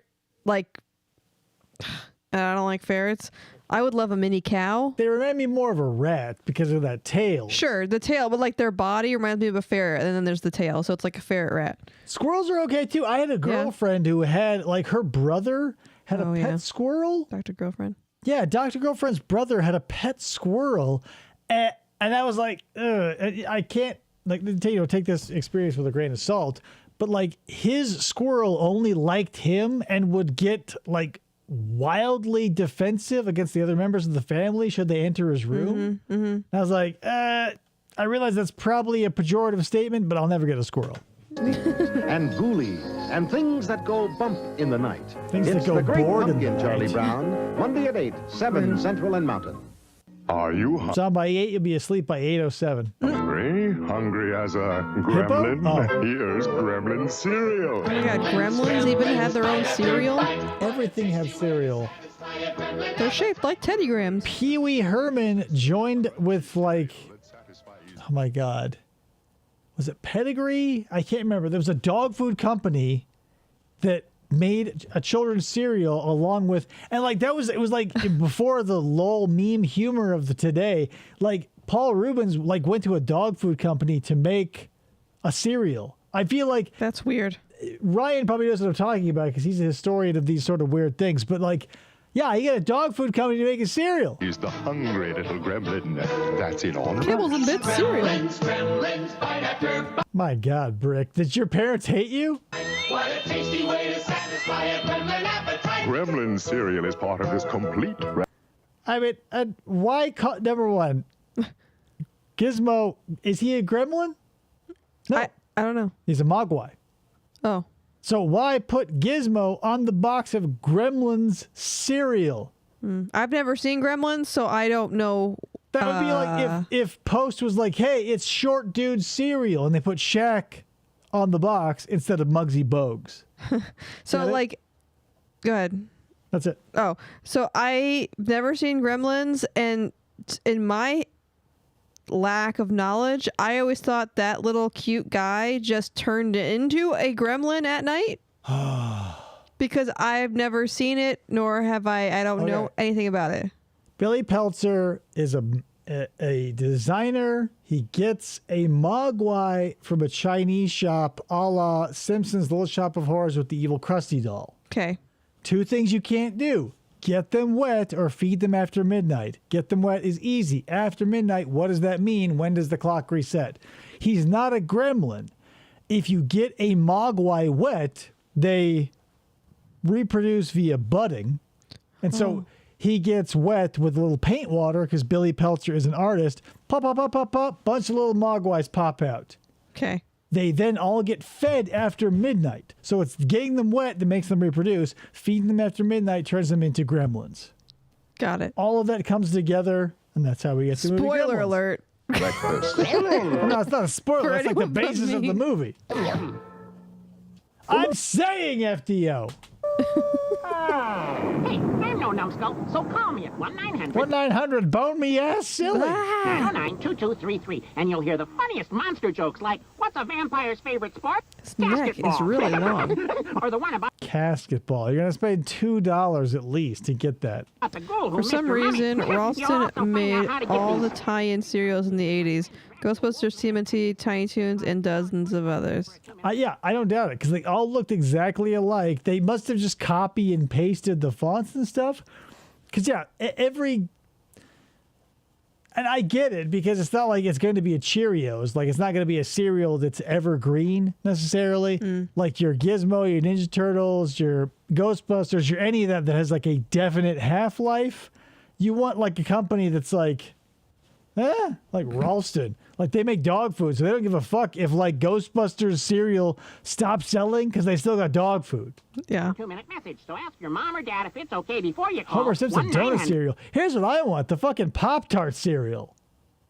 I was never a fan of Pop-Tarts. They made a bite-sized version. I was in love. I love Pop-Tarts. 909-2233. I'm dying to I make don't put that you shit in the laugh. toaster, though. 1, 2, sleeping is through. 3, 4, can't wait anymore.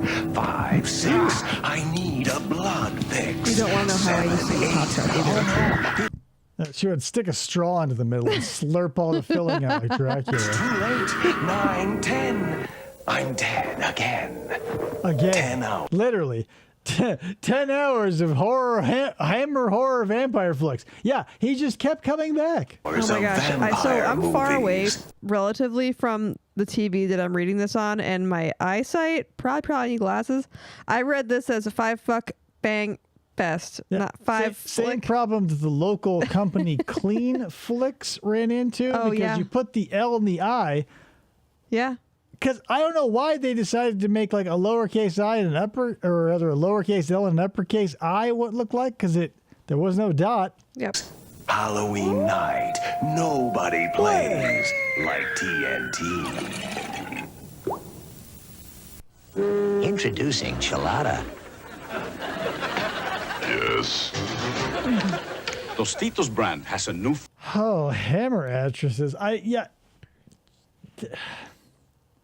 I don't know if that has like the pop cultural value that I'm looking for, FDO. Flavor. Isn't that sweet?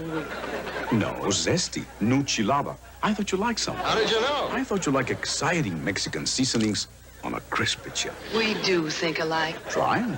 If you insist. I think you and I could make a pretty good Gomez and Morticia.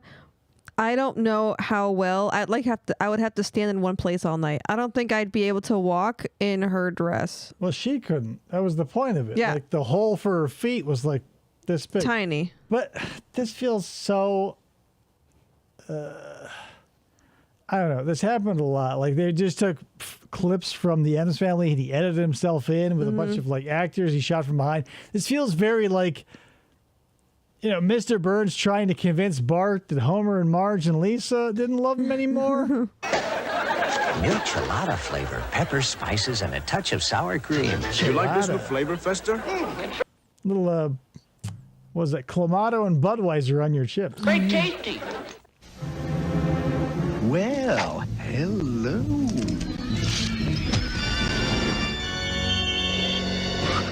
Trick or treat. Thank you. That's going to give him diarrhea. He needs blood. Nestle Crunch. It's just more fun to munch. Right, yeah. Ted Cassidy was a disc jockey. Like, he was...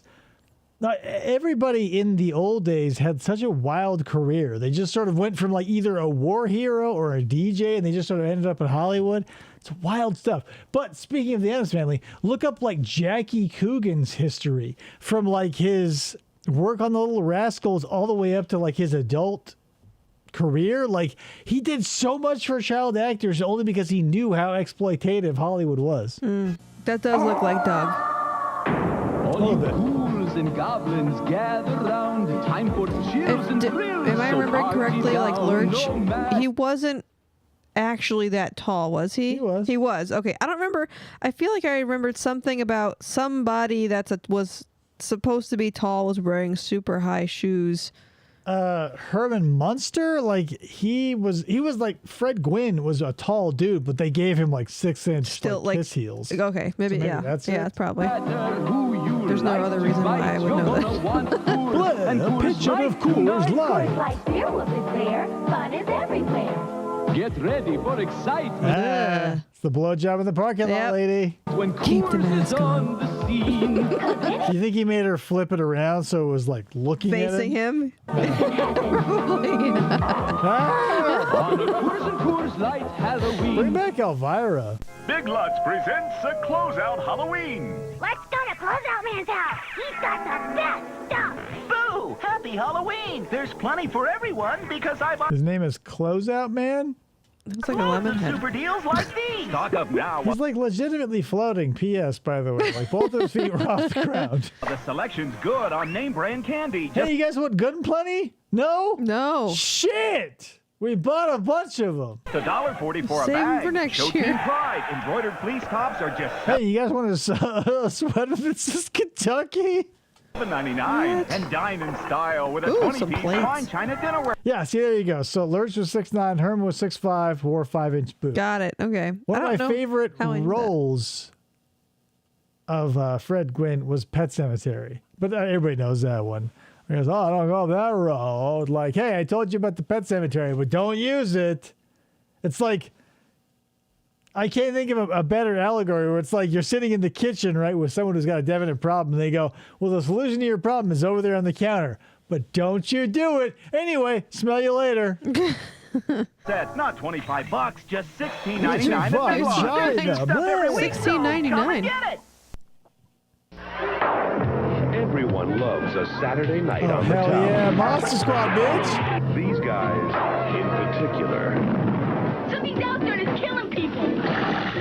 Nobody. This is like just a goofy Goonies style 80s, what you call it, like whatever, throwaway Halloween movie. And Monster Squad, I feel like outdoes most like legitimate horror movies with their costumes. The Gill Man, the Mummy, their version of the vampire and the werewolf, fucking baller. And this is just like again, it's a Goonies style, like teenagers take on something supernatural, and it's like a comedy. It's crazy. Fred Gwynn in CBS Radio Mystery Theater was top tier. Oh man, CBS Radio Mystery Theater and or like their horror stories, second to none. Like great stuff. Nobody's gonna do a thing about it but us.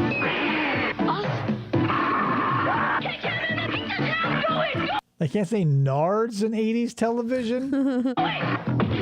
Wolfman's gone. I don't believe this. The Monster Squad. I'm kind of excited this Halloween because this is the first time our son's gonna go trick-or-treating. And like, I don't know why it feels different, but it kind of feels different. Not like just in general. It's one of those nostalgic things that comes about organically.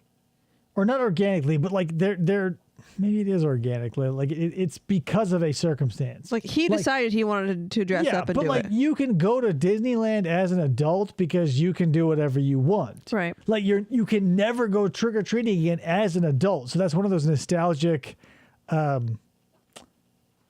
exercises or activities or whatever that you can't do unless you meet a very specific set of circumstances. Right. Like I'm sure back in the old days, like they had to be like, well, we aged out of Disneyland and left to crap out a few kids to see Mickey Mouse again. There's very few things. Trick or treating is one of those things where like there's definitely a I don't say like an entrance fee, but you have to like meet the criteria. Well, I know I'll be the one. Like if we don't just go all together, I'll be the one staying home giving out candy. Probably. There's goblins, there's ghouls, there's pirates about. Halloween's coming, the trick-or-treaters are out. Let's dress up with the Pikachu. Blah. Look at that witch on Halloween night. She's the first one with a blinking pumpkin light. Pumpkin light flashes so everyone knows she is near. Pumpkin light makes Halloween safer and scarier this year. God, Rayovac, Duracell, and Energizer must have made billions of dollars. Like just off of the simple, like just the concept of parents giving zero fucks on Halloween. Yep. They were like, batteries for flashlights, we'll make our own flashlights, we'll make pumpkins for your kids. Whatever we can do to sell you something to make sure that you guys stay home, we'll sell it to you. Doing it. Pumpkin light safer for a spooky pumpkin too. Just pop it right in and watch your pumpkin go boom. Pumpkin Light is available at Osco, Purity Supreme, Spags, and Leeward's. Purity Supreme, the #1 exporter of premium auditors. And Spags. What? This Halloween, capture your ghosts and goblins on genuine Kodak film from Thrifty. Whether it's print, slide, or movie film, Kodak is the choice of professionals. Thrifty carries a full line of Kodak film, including... Oh, yeah, so that's one thing. If you look into it, Ryan, he's saying that you never knew this before, but Fred Gwynn's face was painted purple. And anyone outside of the know in either filmography or photography, like colors react differently when you shoot in black and white. Oh. So like oftentimes when you see like a black and white thing, you think, well, they're definitely shooting like blood. It's definitely red. Like sometimes it's like brown or purple or whatever. Like green lipstick shows up better on some film instead of red. Huh. So that's one of those things where like you wouldn't necessarily know because like it just... You're seeing it. And... Yeah, you're shooting it for the contrast, not necessarily for the color. 126/24 exposure, C110 and C135 24 exposure in regular and high-speed print film, KR 135 36 exposure slide film, and Super 8 movie film. Remember, the sharper you want your memories, the Kodak, destroyed by their own hubris. more you need Kodak film and Thrifty. Thrifty. Goosebumps. Terror in the graveyard game.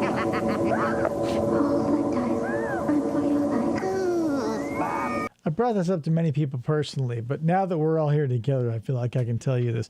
If you get the chance and you're a reader, grab one of one of R.L. Stein's adult novels, like as in the books he wrote, like the novels he wrote specifically for an adult audience. I'm going to recommend Red Rain because it's bad. I love bad literature. I'm a fan of R.L. Stein. I'm also a fan of L. Ron Hubbard, to put you in the mindset of what's going on here. But like his adult novels, it feels so clunky.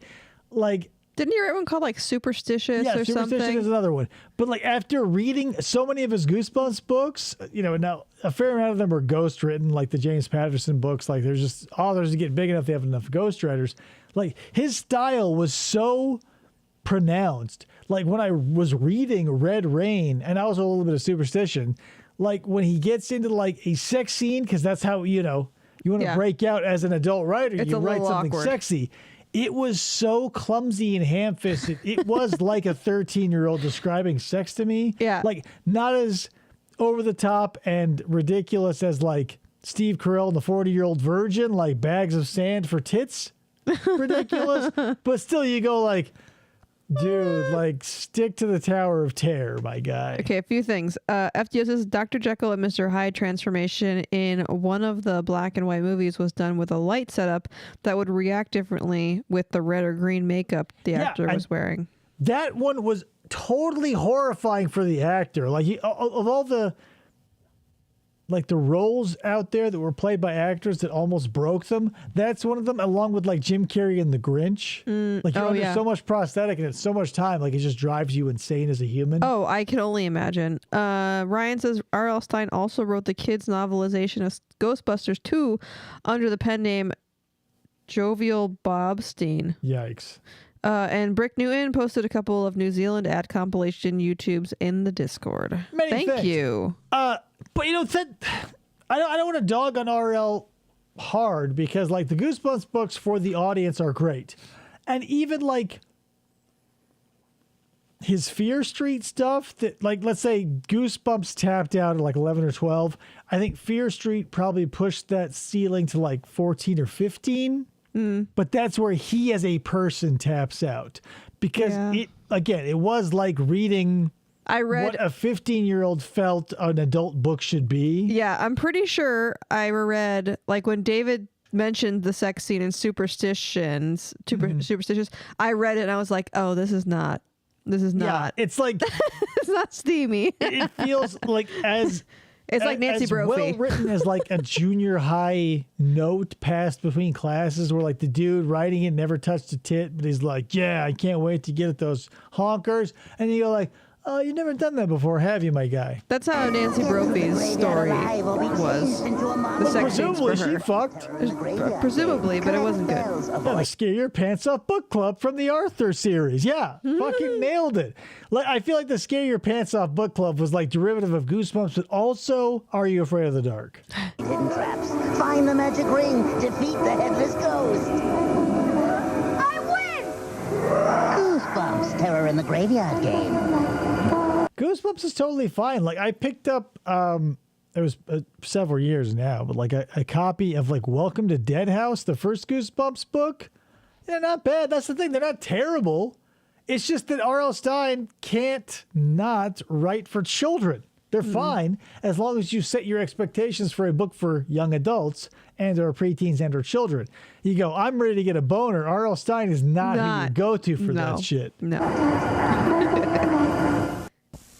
I heard him yelling in the castle. Fix me. His name's Big Bang. Fix me. I said, I'm going to fix you. Oh my God. I used to have that.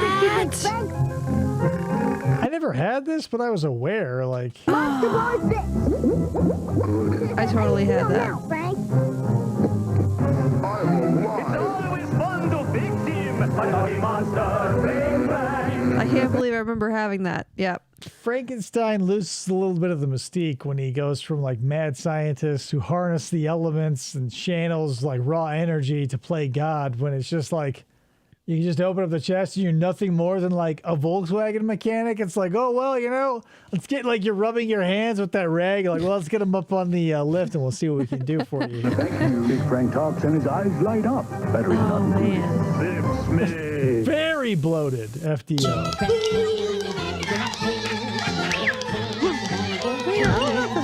FFOP Jr. would enjoy that.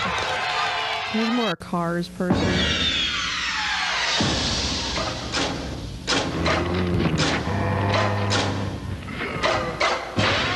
Lock the door.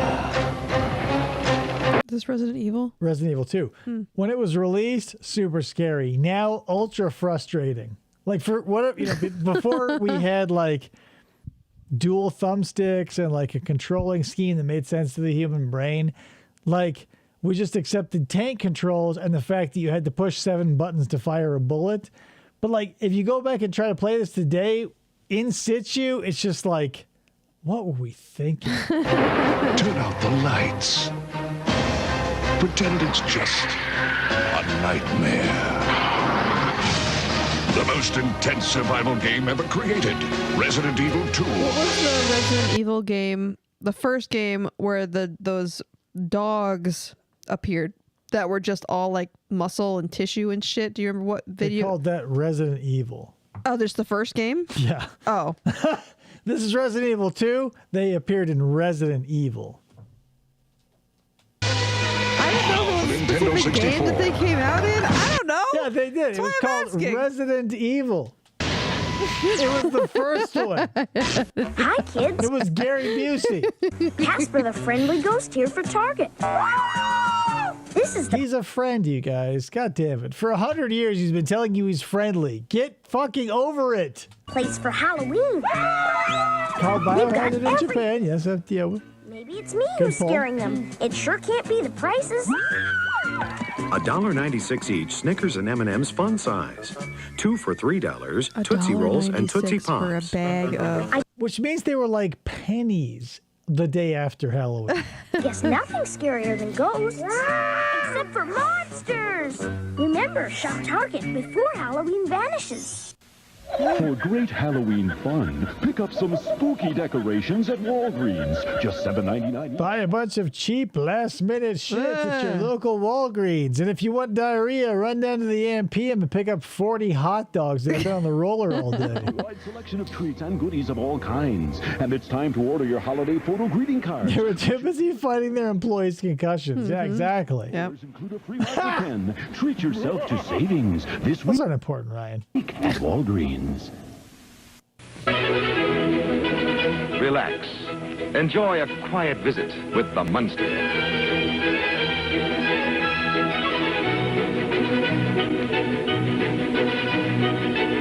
That's the thing I miss about old sitcoms, too. Like, no one runs through doors anymore. Like, maybe there was only like the Munsters and the Addams Family, but I feel like, or through a wall, yeah. Like, I feel like there are so many people running out of rooms so quickly they couldn't be bothered to open or use doors. Where is that gone? You know what I mean?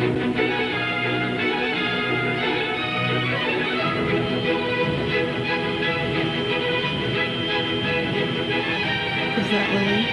Yeah, that's Lily. And I've never seen the Munsters, so I don't. Well, the Addams Family and the Munsters basically did the same shtick, except for like the Munsters, to my memory at least, like didn't have the cash of the Addams Family, because the Addams Family were weird. Like everybody, despite them being totally nice and pleasant, the Addams Family was constantly getting like the ho like treatment from like local politicians, the school board, salespeople, lawyers, etc.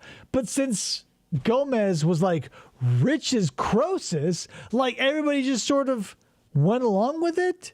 Oh. But like with the Munsters, there wasn't, they didn't flash the cash like the Gomez brood did necessarily. Like Morticia couldn't be like, oh, you know, we'll just throw $200,000 at this. And like the person who's been scared in their house for the first 17 minutes of the 22-minute episode goes like, what? You want to give us a bunch of money? And they go, ha, ha, ha. Like a lot of their comedy came from like the people around them put up with them because they were rich. Who, the Munsters? The Addams Family. Okay. The Munsters, they didn't ever come across as like... They look like they have a mansion.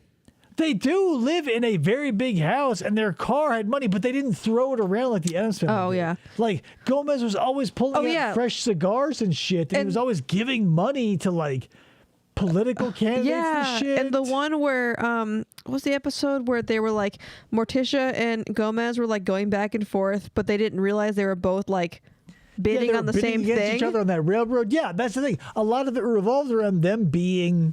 rich, but from like spooky sources. And I did not see the Munsters today. All the reboots of like the Addams Family and the Munsters that came around just sort of passed me by. I'm a purist.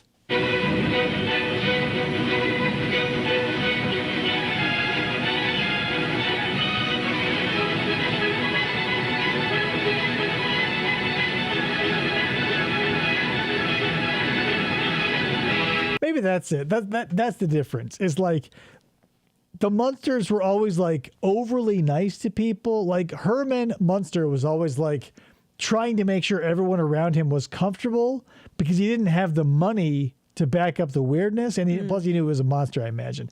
So everyone in the Munsters' house was always very accommodating. Like Grandpa was a little weird, but like the Addams family wore their weirdness on their sleeve because they could just write a check at the end of the day. It's just a little more tragic with the Munsters because they wanted to be accepted. They wanted to be, the perfect neighbor. Herman wanted to be a good guy. The Addams family were just like naive. They weren't naive. Like they were smart. They just didn't understand. Like it was a whole family full of the autistics. Well, they didn't know they were different, I guess is what That's the thing. They all had the same shared folie à deux spread out through 8 people. Mm-hmm. So they go, oh, that guy was weird. But it's like a non-toxic version of like an incel. So like did the Munsters have like the Addams family did with like the mom and like Uncle Fester and Thing and stuff? Munster had Grandpa and Cousin It. No.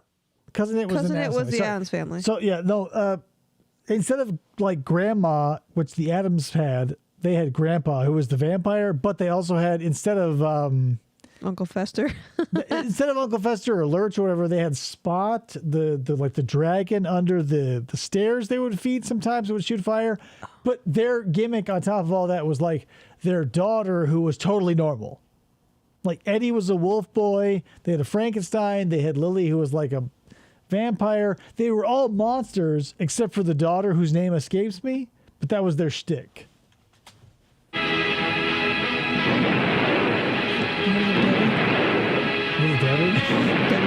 Oh, was it Debbie? Marilyn. There we go. Thank you. So, yeah, there she is. This is Marilyn right here. So you can see like the mom, vampire, Frankenstein's monster, wolf boy / vampire, Marilyn, totally normal. Huh. Was it a niece? I could have swore she was brothers with Eddie, but again, FDO said a daughter who was normal. That's what I'm thinking. But again, I could be wrong because I'm willing to, admit that because I'm not a Munsters fan. I'm an Addams Family fan. So are they married, Lily and Herman? Okay, so they're family. Got it. I was just trying to make sure. I've never seen it before. Stand by, says. Was there a Debbie? I don't think there was a Debbie in the Munsters. Because of an ugly head cold, I take Alka-Seltzer Plus cold tablets because no other cold product gives faster, more effective relief of those ugly cold symptoms in so many ways. It contains a decongestant for my stuffed-up sinuses, an anti... Oh, so it was a niece. That's why she was different. Histamine for that wretched runny nose, an aspirin for the ugly headache, and the rotten... Dallas.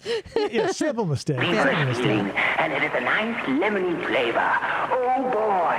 And the bubbles mean it's dissolved, ready to go to work. This guy's like a dollar store Roddy McDowell. Spooky Alka-Seltzer.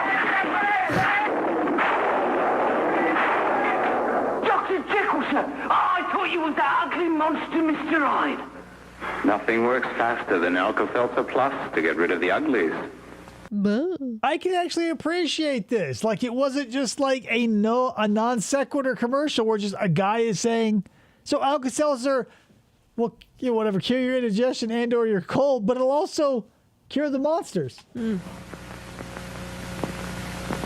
Dr. Jekyll, a tiny homunculus just beat a guy to death on a bridge with a cane. Was that you?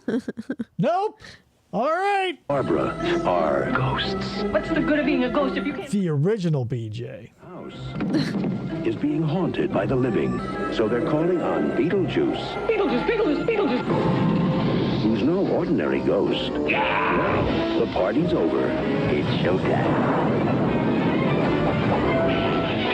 Michael Keaton is Beetlejuice. Starts Thursday at Hoyt Smith City, Village, and Independent Cinemas.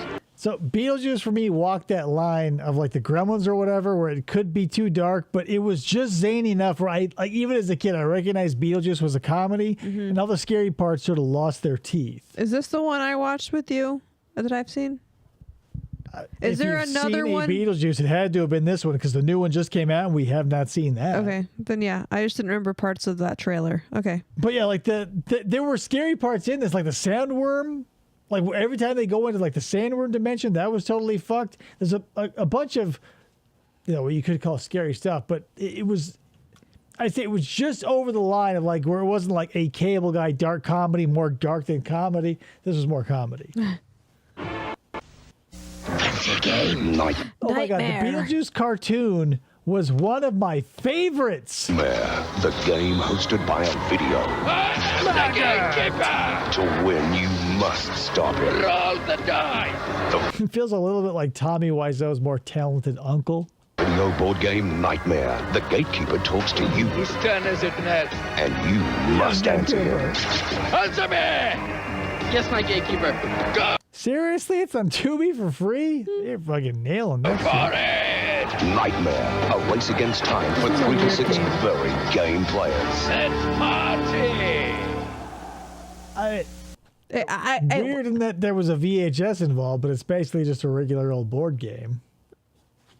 I guess it was just Tommy Wiseau yelling at us every once in a while. Strange. I love that gimmick. Like it's like having it's like maybe it's kind of like the experience of a Dungeons and Dragons because that video cassette was your DM dungeon master, yeah. But like that's the thing. It was one of those games where even though the video was always going to be the same, it just depends on who was playing at the time because it was triggered by a time limit. So it's one of those things where like it has an infinite amount of replayability even if you're just playing the same game because it's based on who has the dice in their hand. Finding a great costume at a price you can afford can be downright frightening. Well, Goodwill's letting the secret out of the bag. Goodwill has tons of new and like-new stuff at a price that won't scare the daylights out of you. Except for now, in 2024. Modern days are fucked. Walk into a Goodwill today, you're going to see 9,000 Christmas trees and one shelf of a bunch of broken pumpkin candles. And your bargains give good people valuable job training. So forget the toil, forget the trouble. Fly into Goodwill on the double. Goodwill. Saving never comes. Yeah, Goodwill's prices seem remarkably high given that they have zero overhead for product. So we went recently to our local one and there was an aquarium there that I was like, this is a cool aquarium. It's a vertical one. It looks awesome. It was like, it had no light. It had no filter. It was probably like a 5-6 gallon tank and they wanted like $45 for it. And I was like, are you kidding me? I could get this for half of that at Petco when they have them for half off. That's the thing, man. I feel like the people, obviously not all the people, but some of the people, hello, the thing's back on my forehead. The people at Goodwill, maybe Ryan can now answer this question because like, where do they come up with the prices? Did somebody Google it and go like, it should be worth half of that or whatever? Or is someone just going like, it feels heavy. It feels like it's worth $50. I learned something from Ryan yesterday, actually. I learned a thing. Okay. That if there's things that come in that look like they'd be more valuable, they ship them to a place who then puts them up on an auction for Shop Goodwill. And it's an auction. Like they had those big carboys that we use, the 5 gallons. Not there, but on their auction site for people to bid on. But that's just the thing. It comes down to who's looking at the shit and if they can like recognize and or verify quality. Because expensive shit will go out onto that floor that probably shouldn't be there because it is expensive. But then like it's mostly trash that's marked up 1,000,000%, and it's like, well, how greedy do you want to be with a bunch of shit you got for literally nothing? Right. And then ask when you're at checkout, you want to donate to charity that may or may not actually go to charity? I'll round up to help the Goodwill Work Center, but like fucking ease back on the goddamn, like, no way am I paying $30 for a Polaroid land camera at Goodwill. Ryan says we have a cheat sheet to give general prices, but it's pretty much up to the drive-through team to price the stuff. Yeah. And P.S. If you get someone who doesn't know what money means, you're gonna fuck over your customers, aka me, and I don't care about anybody else. You're making Ryan dizzy from the transition. Year of Halloween, and just with an adult party needs to be a Halloween. FDO says I got a pair of Genesis controllers from there one time. They told me I wasn't supposed to. It wasn't supposed to go out. Oh, so they were supposed to save them for the website, and they were. Right, that's the thing. Like.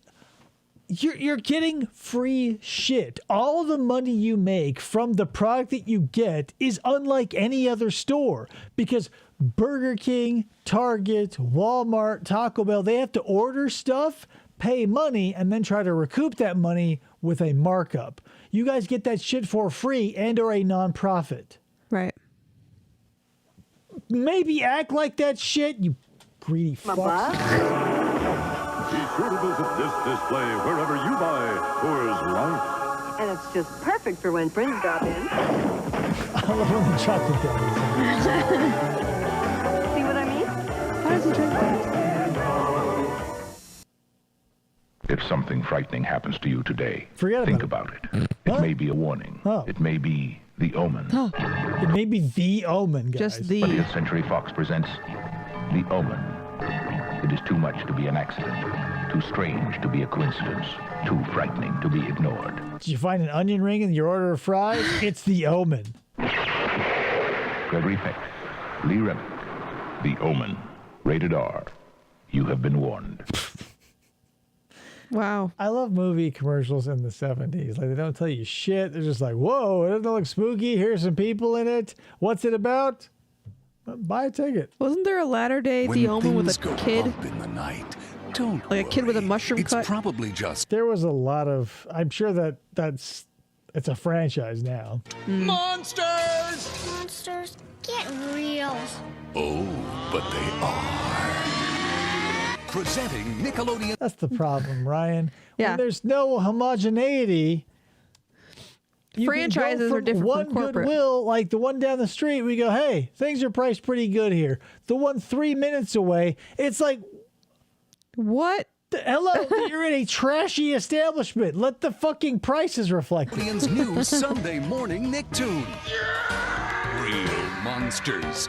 Join yes. Often confused for the Wilhelm scream. Oblina and the Crumb one that I'm thinking as of, they try the to Omen scare came out the pants off humans. 666.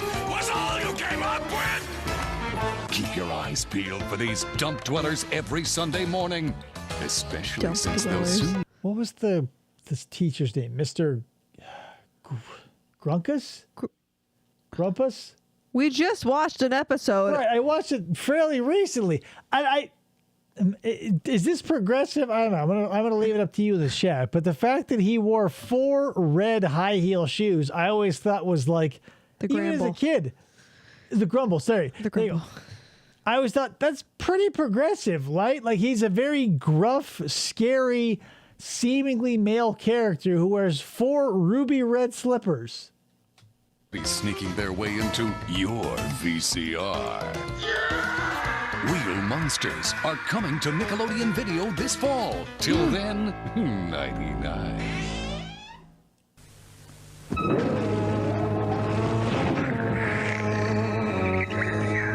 The All Real Monsters was like one of the only older animated shows that our kid was into, kind of. He likes weird stuff, so I'm not surprised. With honey, nuts, and brown sugar.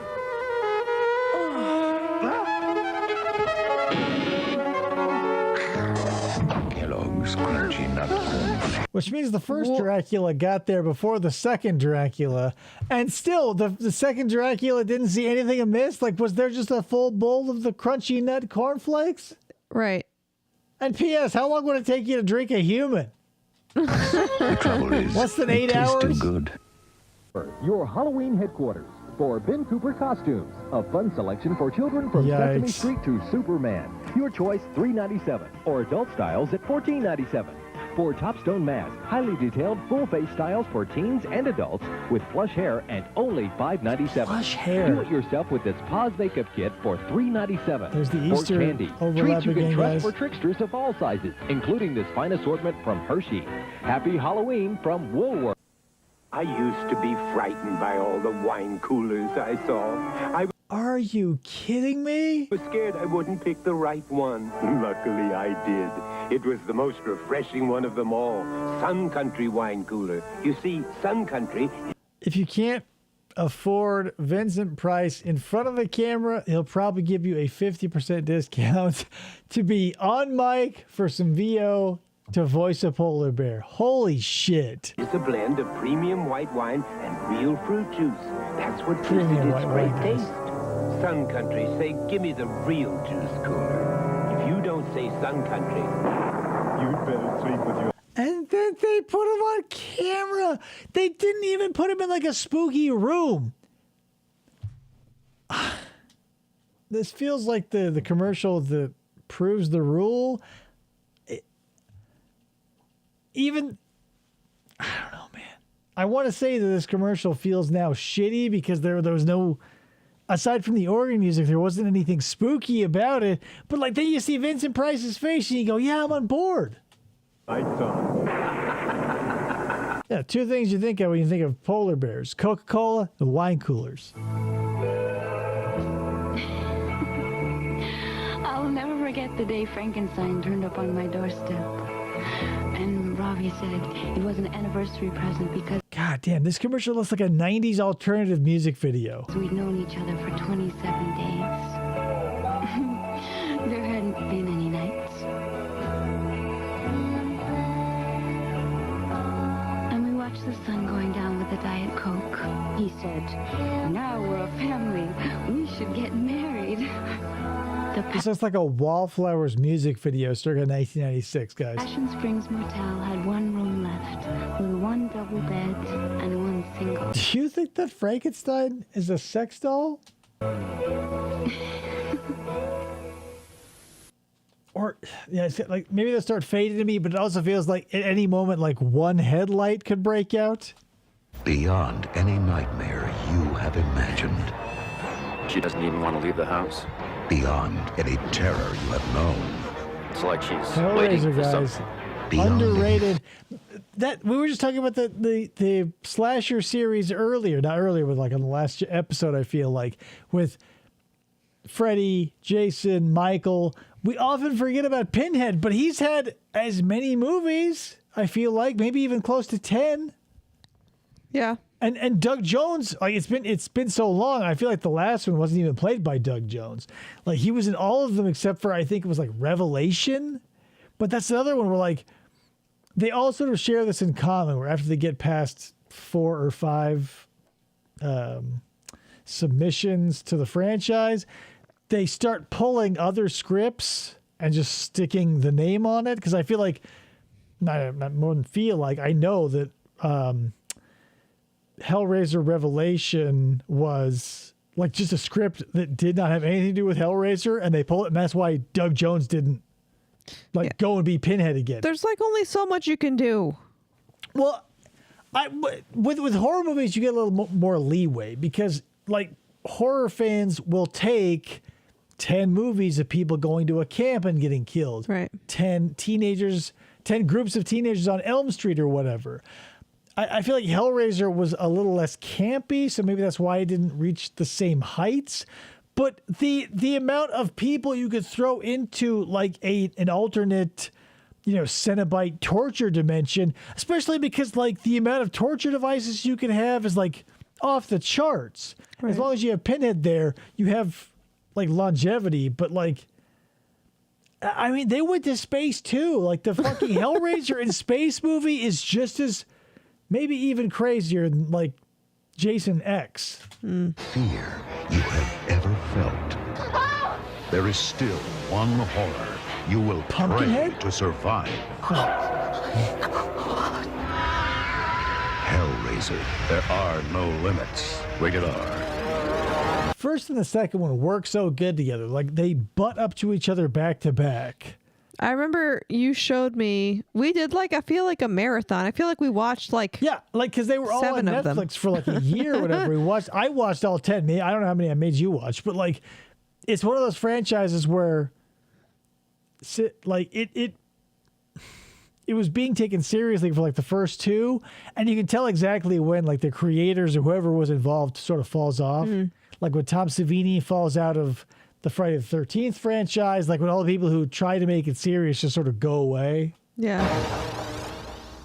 Hellraiser 2. Okay, there are some limits now. Now, pretty from much. Milton Bradley, a weird game, Voice of the Mummy. Press the button. From within the tomb, the mummy speaks. Look out! The unholy snakes of Amon reach from below. Move up one level. Sounds like one of those play school speaking spells where you got to pull the lever. Player tries to capture the sacred scarab.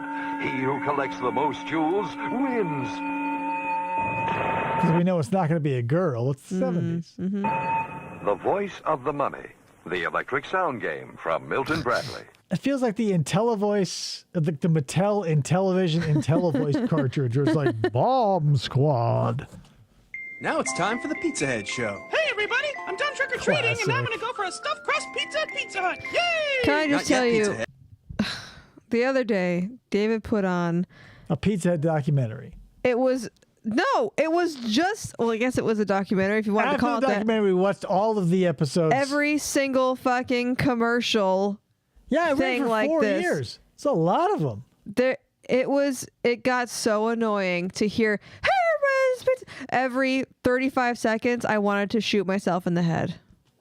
And there were like a bajillion of them. That's why we're from two different time periods. Like, I love Mr. Bill, and you have no idea. I liked Pizza Face when I was a kid. But not when now. No, but not when each fucking commercial played because organically you're not meant to sit through 4 years of advertising material in 4 minutes. It was so annoying. I enjoyed it. She's just complaining because she doesn't like fun things. I said nothing when it happened because Elliot was like staring at it like crazy. Because he and I both knew we were watching something worthwhile, and you're like, nope, I don't get it. I don't think anyone's home. Sure there is. Oh, trick-or-treat! Interesting hieroglyphics on this pizza. Oh! Quick, Pizza Head, let's go upstairs. Hey, who lives here anyway? Exactly. Everybody's on my team, except for you fucking Wolengate weirdos. It's your host, Count Steve. Oh, nice place. You got it. I want to go to Pizza Hut now. The Count will be happy to give you a lift. And you know, now that I did watch that documentary about Pizza Head, yeah, his name was Steve just for the low random mid-90s humor. Like, there wasn't anything beyond that. It was exactly what I thought it was. It was just like... But P.S., why do they need a pizza cutter? He's already a slice. They don't need to cut him anymore.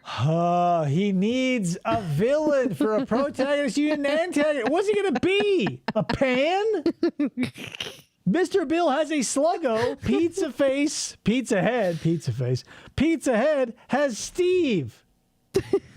Harry Potter has fucking Ralph Ray Fiennes. Jesus! Brick, you don't even know. See you next time. This week's cause of death. It's a spectacular time of the year on TV 28. Yeah, irreconcilable Pizza Head differences will be on the petition for divorce. Celebrating with 2 vacation giveaways to Universal Studios Florida for Halloween Horror Night. It's the biggest bash in Halloween history. Hell to win, yeah. guaranteed into Coach. Yeah, tune into Coach. Fucking, what's his name? Craig T. Nelson will give you tickets for $16 off. Night at 6:30. When you see the monster on the screen, be the 28th card you're registered. P.S. Do you know who this guy voices even to this day on Nickelodeon? I'll take your answer in the chat. It's Winners Gary fly Busey. USD, the #1 airline for Florida travel, and stay at the Delta Orlando Resort. Join in on the terror rip and fun at Universal Studios Florida. Bingo! It's Patrick. That's the voice of Patrick. Shut up! Really? Yeah. Dauber. Yeah. Fucking nailing it to this day. TV 28. Ooh, I've seen lots of scary things, but nothing gives me nightmares like bed springs. This weekend, treat your family to the best in beds. Water beds from the bedroom at bewitching savings. Like kids' water beds from only $159. I think I would Weightless vomit Soma if beds I was from on a water $249. bed. And my favorite, Black Lager, just $259. I don't think I'd do well. Financing's easy as pie. That's fine. Do you think like this pumpkin is going to be taken advantage of by the owners of this house? Ooh, did I say pie? Don't let spring spook your nights. Save big on the best in beds through Monday only at the bedroom. The The scariest thing about Halloween is that everyone is beginning to look a lot alike. You played the mummy, huh? That's why we created the Boo Bazaar. Oh, yeah, look at this big We have pumpkin an bag. amazing array of awesome accessories, lapel pins. Nothing will be sexually exciting here. So whatever you feel, however you come here, just know that you will either be as dry as a bone or as flaccid as an uncooked noodle. And clip-ons. Plus want a our lapel exclusive pin. Baby Boo and Boo Junior That was a lines for giant kids. baby. Booju? So They this could call you Booju. year, be an Boo original.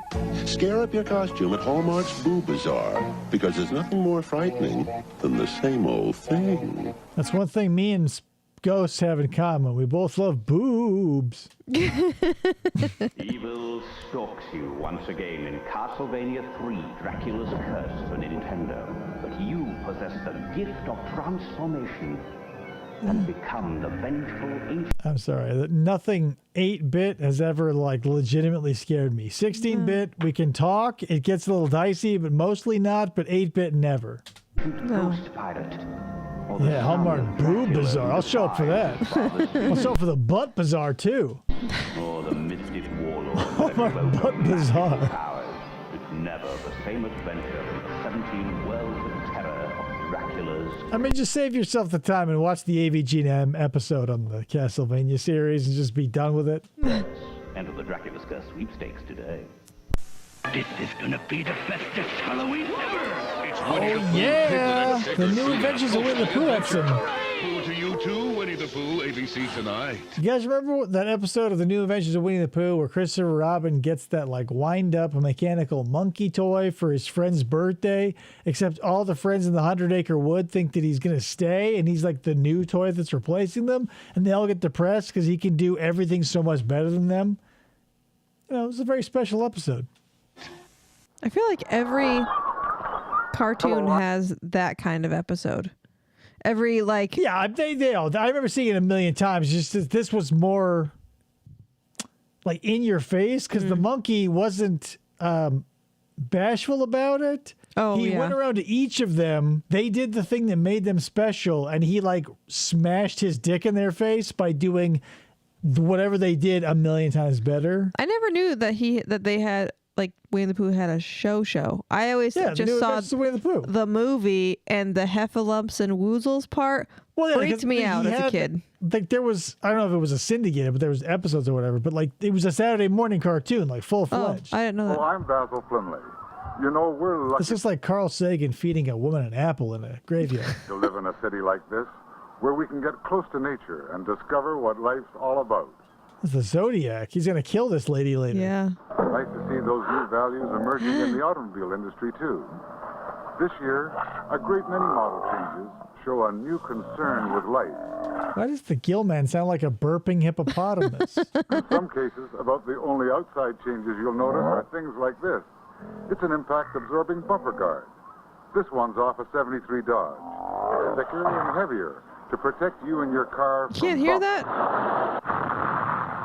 How would At it? Flimley 4th Avenue, we'll be happy All cars in the old days exploded. to tell you about all the other important changes in this year's Chryslers and Dodges.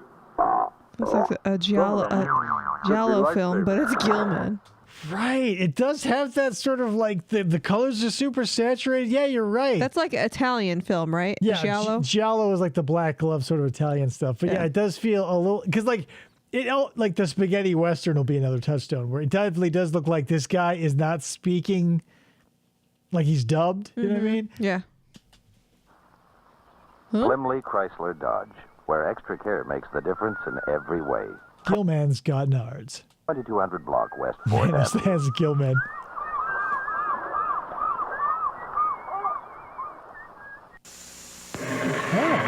Like so many American chocolate lovers, I was relieved to hear about Hershey's new I'm Barry Burton from Resident Evil. Bar None. Bar None. Sweet combination of It's less good than the Zero Bar, and the Zero Bar is bad. chocolate wafers, chocolate cream, peanuts, and pure milk chocolate. It's the patient zero of chocolate bars.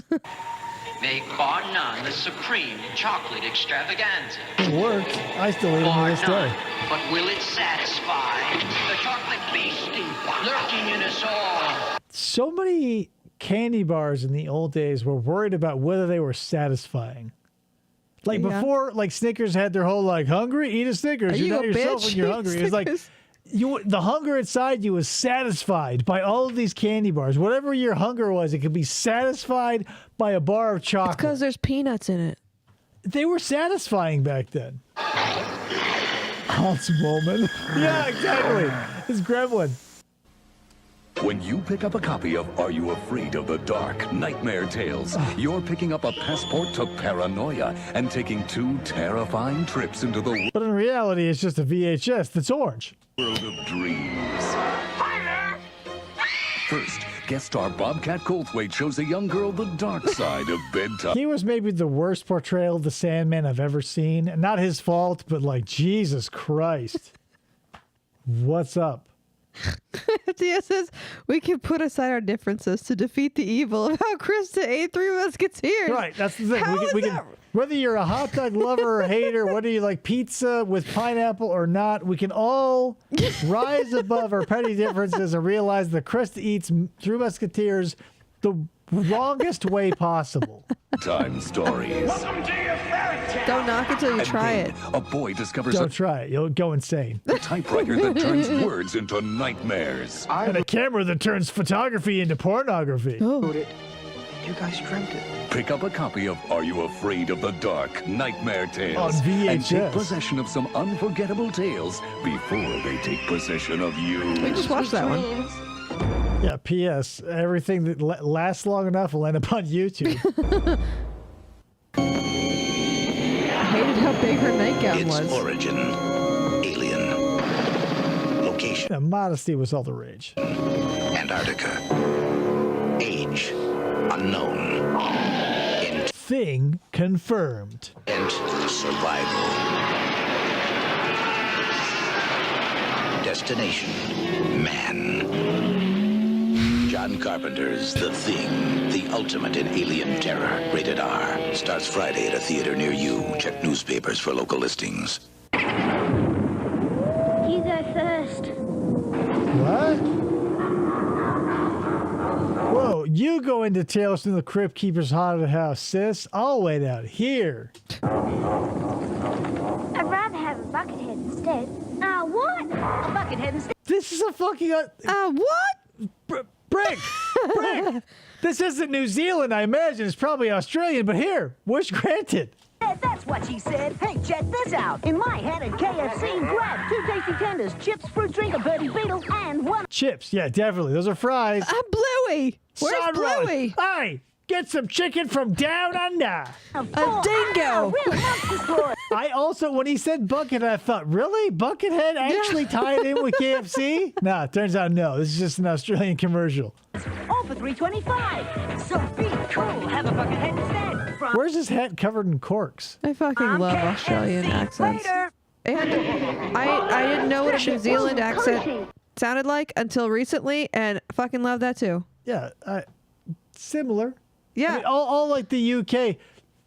The UK sent their accent to Australia to become prisonized, and they sent it to New Zealand to become Kiwiized. I could listen to that doctor talk about the brain and body donation program for fucking days because of how she talked. Is that a reference that I would know? Yeah, well, you should. If you listened to the words that I say about work, yeah.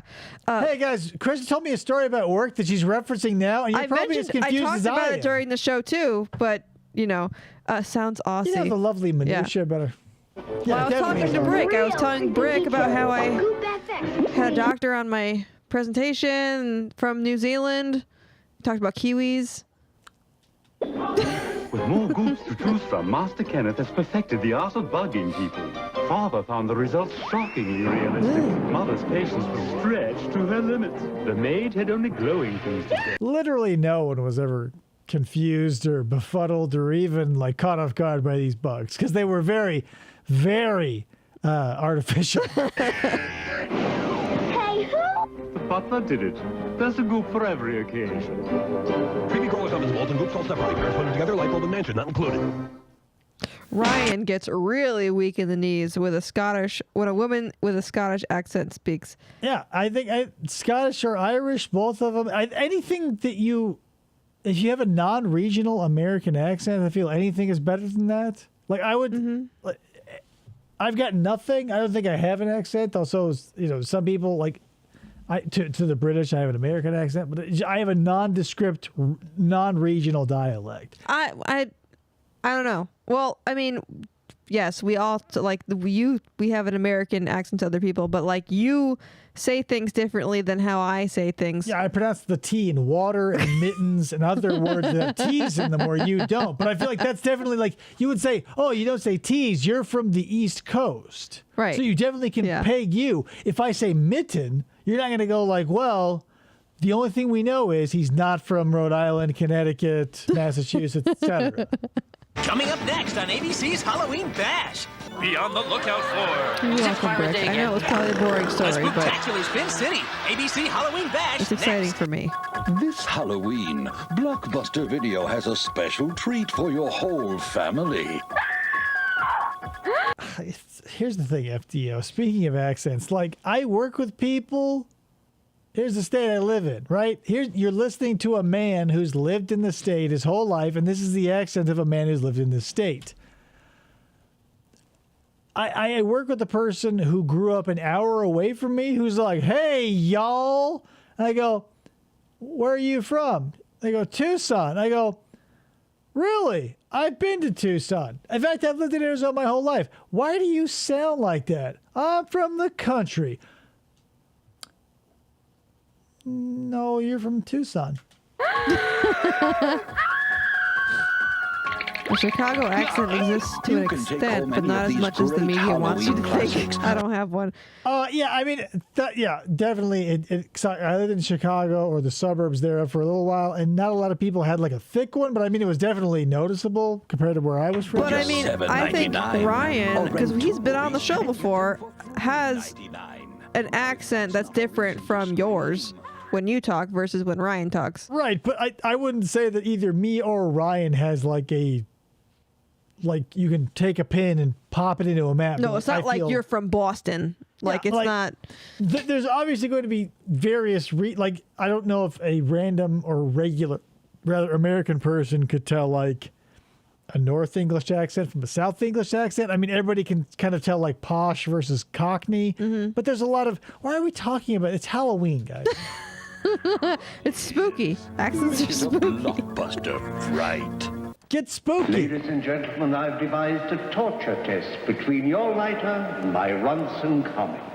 Put your thumb on the side of your lighter. Squeeze the light out of it. The Ronson Comet can. Find a dangerous, windy place and see if your flame will blow out. Can't afford a jacket, a scary setting, or Vincent Price? Cool. Turn out the lights, and Boris. Yeah, Boris Karloff's still alive, so good news. The Ronson Comet road. Now, twist its neck. I believe that, but like that's across an entire country, Brick. Like I would, that's the thing. I can't be like, well, that's bullshit, because like maybe the person from Tucson actually did grow up with an Arkansas accent somehow. Maybe there's a pocket of people with a deep Southern accent in Tucson. I doubt it. It feels like cultural co-option. But who am I to know or say? See if your lighter carries two. It's impossible. It's your favorite actor? So FDO, have you seen Black Cat?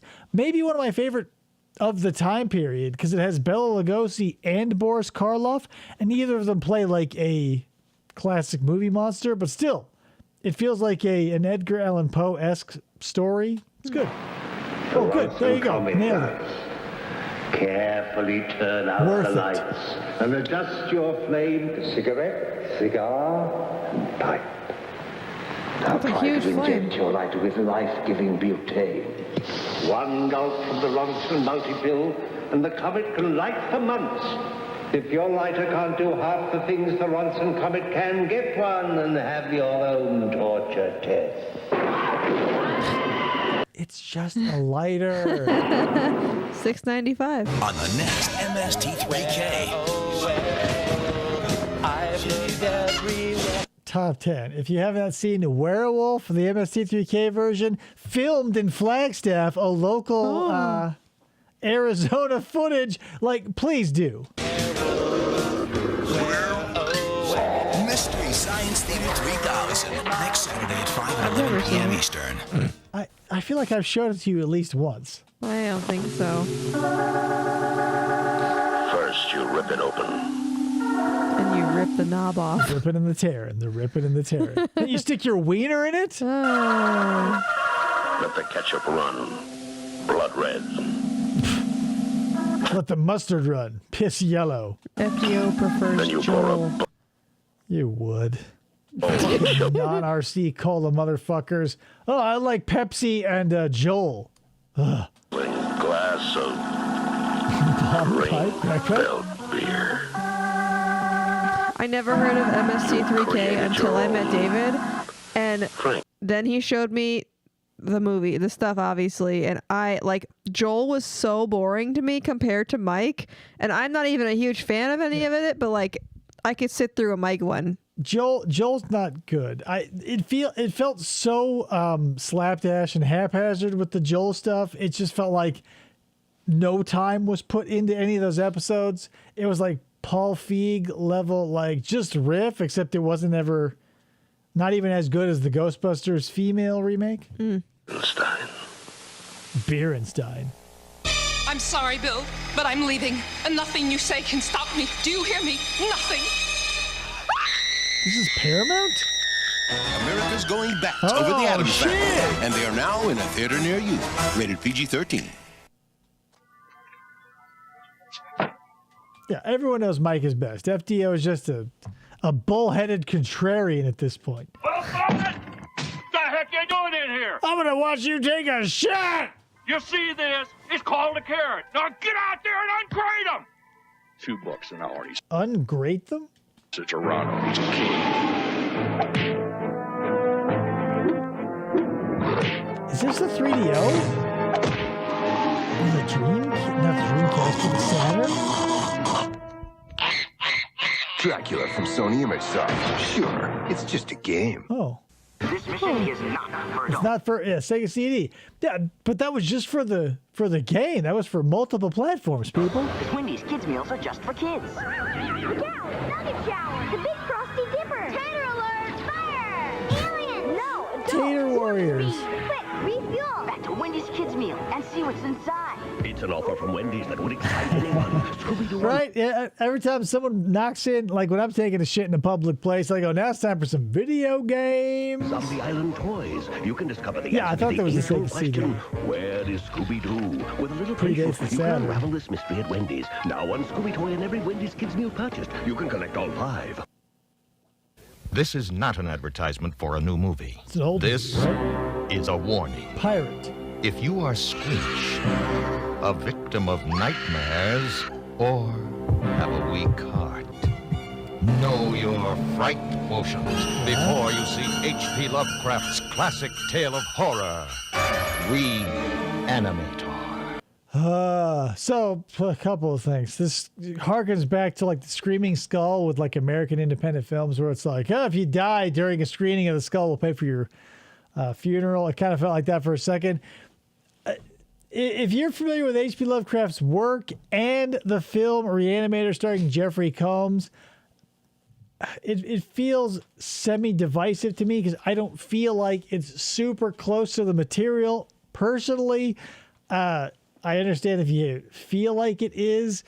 I love Jeffrey Combs. I think this movie is great and campy, and I think Stuart Gordon, for what he does, is good. I just don't think it's H.P. Lovecraft.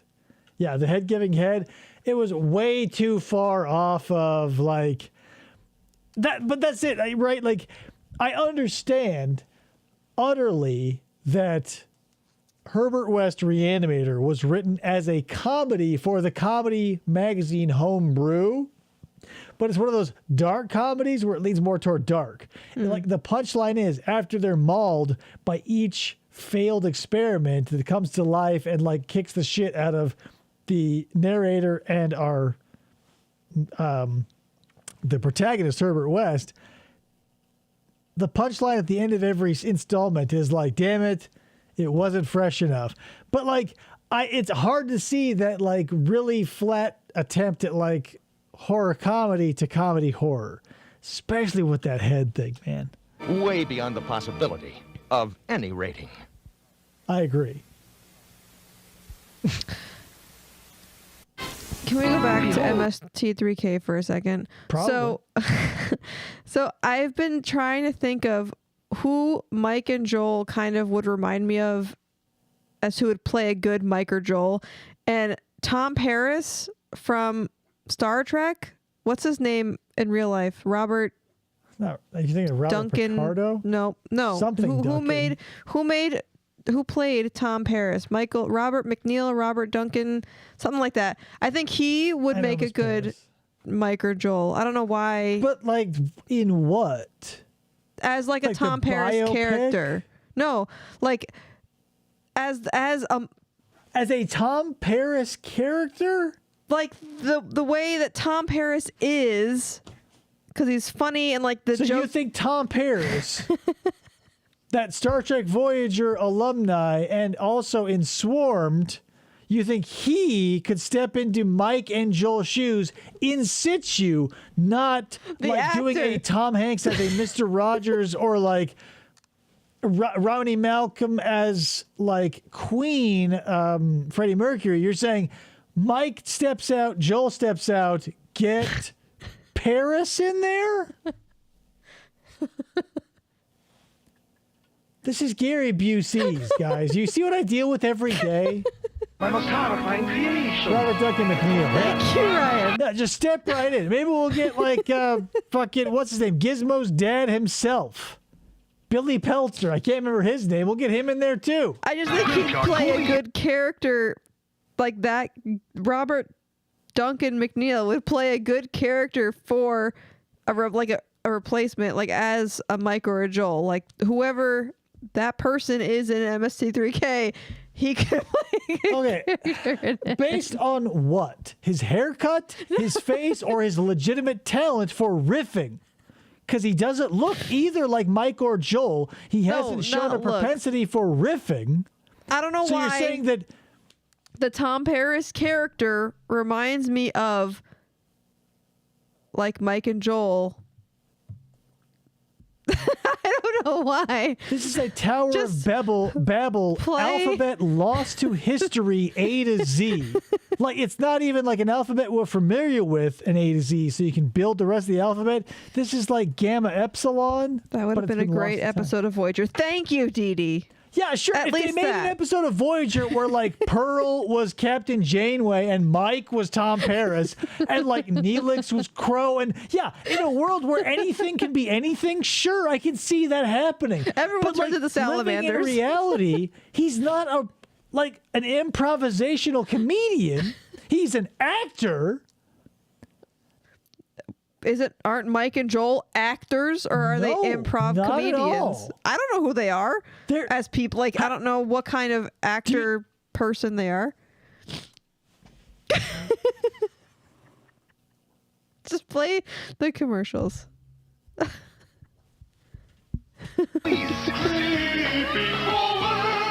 the colored goop into the mold, or use glow goop and out pop body parts, stomach, heart, brain. FDL, see, this is what I have to deal with. Like, I try. It's not that I'm not trying to understand. It's just when I ask a follow-up question and the answer is, I don't know, that's when I go, well, what are we doing here? It's graveyard. Yeah, they were both comics, and that's the thing. They were able to sit down and riff and or write these jokes. Let's not talk about this anymore, okay? We're moving on. Happy Halloween, you motherfuckers. Ghoulies. Graveyard ghoulies are a creepy crawler fright, so beware of what happens at night. I am glad my parents didn't, because they would never do like anything intentionally or accidentally to either hurt or help me. But I'm glad they never bought me the organ set of the Creepy Crawlers molds. I always got bugs and like autonomous shit. Like, I don't know what I would do if I had like, because they would never buy me the skeleton. I would just get like a plate of lungs and liver and go like, Because parents don't know shit. To parents, everything's Nintendo. Creepy Crawler's Workshop. Your parents put it together. Light bulb not included. Graveyard Coolies, small packing glow group each sold separately. For 7 straight creepy, chilling, frightening, terrifying hours, you can let Comedy Central scare the bejesus out of you, or you can just sit around and pick candy corns from your teeth. Watch Scared. You were never able to play with it again. I used my Creepy Crawler's oven all the time. Like, I spent unknown amounts of allowance getting all the trays with all the different monsters and bugs and stuff. I was constantly buying, like, the plastic goop because it was always a target. Like, I remember birthdays, I was able to pick out Creepy Crawler. I couldn't believe it because most things like Nerf guns, anything that took like darts, marbles, or batteries, if you needed to like have a parent like spend money for upkeep, it was like off the table. But Creepy Crawler is one of those things where like it slipped through the cracks. Stiffless. Oh, I definitely burned the shit out of myself. It's just my parents didn't care. Today, starting at noon, here at Comedy Central. Scared Stiffless. That's, I guess, Scared Flaccid wouldn't be as good a title. That's a Big Pen commercial, right?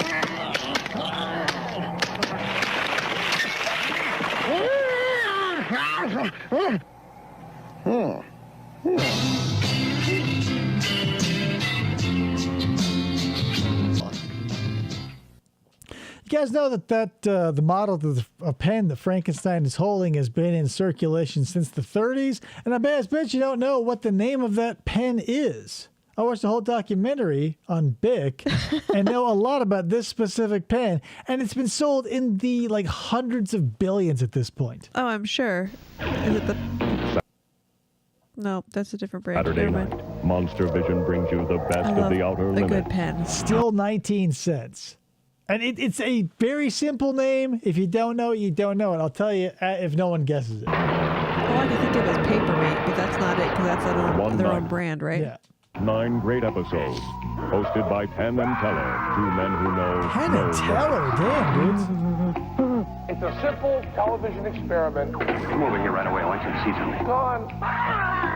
Saturday night, all night, Monster Vision will take you from the mind's inner reach. They made great, like, they weren't necessarily horror hosts, but this sort of thing. They were in video games, and they would do this sort of interstitial stuff. And their comedy, or their content, or there was a little bit evergreen. Like, they could step into a Halloween thing, or just be in the middle of just like a bunch of random movies. That was a great thing about these guys. The outer limits. The Horseman's killed again! The mystery. Everyone in this village enthralled at you. No, that's the name. That's the type of pen it is. The ballpoint, I guess technically. I mean the name of that specific model of pen. It like the Bic brothers did invent the ballpoint, and it wasn't like a smashing success. They had to mess with the ink and the balls they had to mess with their balls for quite a while. But it's not the rollerball. It was called the Crystal. Came out like 1932 or something like that. Still made to this day. It's called the Crystal. Classic Bic pen. Superstition. The magic. It's not a clicky pen. Bewitching you because you've bewitched me. The legend. Sleepy Hollow. Rated R. Now playing in theaters everywhere. Of over 100 years, there were actual recorded werewolf sightings about every day and a half. When are you talking about? The Dark Ages? No, look, these are newspaper headlines from the 70s and the 80s. 1870s. Suicide youth feared. Call 1-800-262-WOLF for werewolf sighting info. He was werewolf. Werewolf man taken to secret prison. Werewolf attacks student nurse. Police capture killer werewolf. Is it where they couldn't do that line again? Werewolf. A werewolf. Take 2. Oh, we can't do a take 2? Well, fuck. I guess that's a werewolf. Is this like a National Enquirer? Because it's not a 900 number. It's an 800 number, so it's free to call. Is this legitimate or are they trolling? It's like 1-800-BIGFOOT. Werewolf. Recent. I'll believe it when I see it. Well, you'll probably never see a werewolf. What do you mean, probably? Beep, boop, boop, boop, boop. Paul, you is a werewolf. Click. It says here that you never see them coming. Then why is the hotline there? Next werewolf update, Saturday. Hello. How's your bad eyes? Doobie, doobie. That's the third one tonight. It's okay. The police are tracing the call. Okay, we are wildly off with the visuals and the vocals here. Hello. This is the police.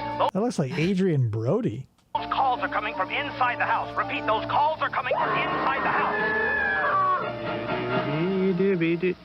Drink Bud Ice, but Where are we in time, you guys? Quiet!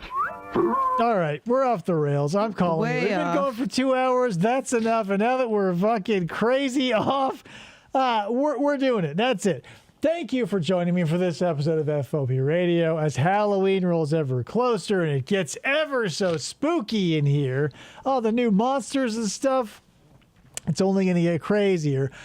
So I hope we can see you on the next episode. We'll have, oh yeah, I forgot the bitch thing.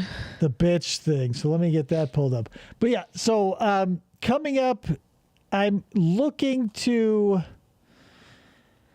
I hope this isn't super boring or whatever, but I've got some like SNES horror games and beyond we can play. Maybe I'll invite some of you guys on to do some interactive spooky games with us, because I've got visitor cleanup. There's a haunted house level in there. We've got some spooky stuff that we can definitely look into, and I've got more coming because there's so much more left of the month.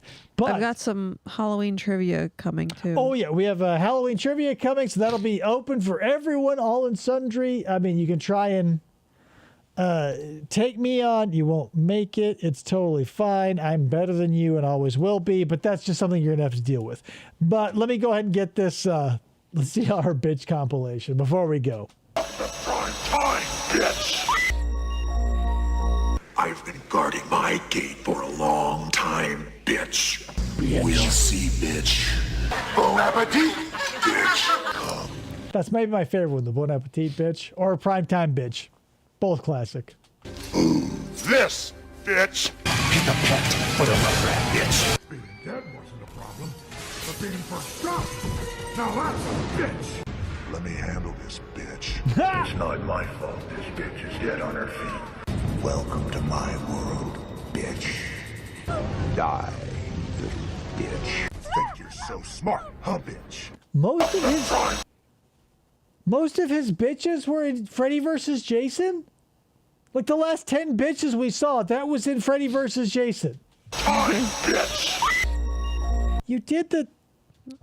We already watched this. It's just playing over again. That was it? It's only 37 seconds, Ryan said.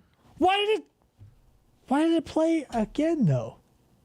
So of all the bitches, like a solid 60% of them were in Freddy vs. Jason? What an insane lineage. That's the thing. I'm more of a Jason fan than a Freddy fan, so surprise, surprise. But like, yeah, Primetime bitch, Bon Appetit bitch, and like whatever. He was just dropping bitch left, right, and center for the duo or the team up. Anyway, so that's it. Yeah, Kelly Rowland. Yeah, he called him like Destiny's Child? Yes. Huh. She tried her hand at movies and was in Freddy vs. Jason, and like, yeah, she makes fun of his dick or whatever, and I feel like she's like making fun of Freddy, but like she gets killed by Jason because he like hits her and she like snaps in like her spine snaps in half, Batman on Bane's knee style, and like a pine tree out in the woods or some shit. Yeah, 60% more bitches. Anyway, yeah, like I said, got more Halloween content coming up. Thank you for joining us this evening. I appreciate it. We'll see you on the next episode, rather, where we've got more Halloween spookiness. Not going to tip my hand, so I'm not going to. Freddie calls Kelly Rowland dark meat. It doesn't age well. Right. Damn. But that, whatever. That's the thing. I wouldn't say that's necessarily racist, because if you have, like I did, I had a proclivity for darker skinned ladies. I mean, how would you say it? Like if I'm as a white guy love to get with black chicks, I feel like that's okay to be colloquial. Be like, I like the darker meat because it exists on a turkey. Anyway, whatever. We don't have to talk about me. I'll see you next time. Thank you for watching. Smell you later. Bye. No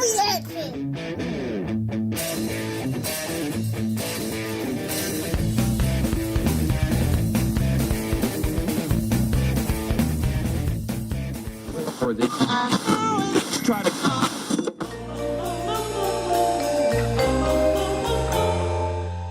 Fistful of Podcasts Radio.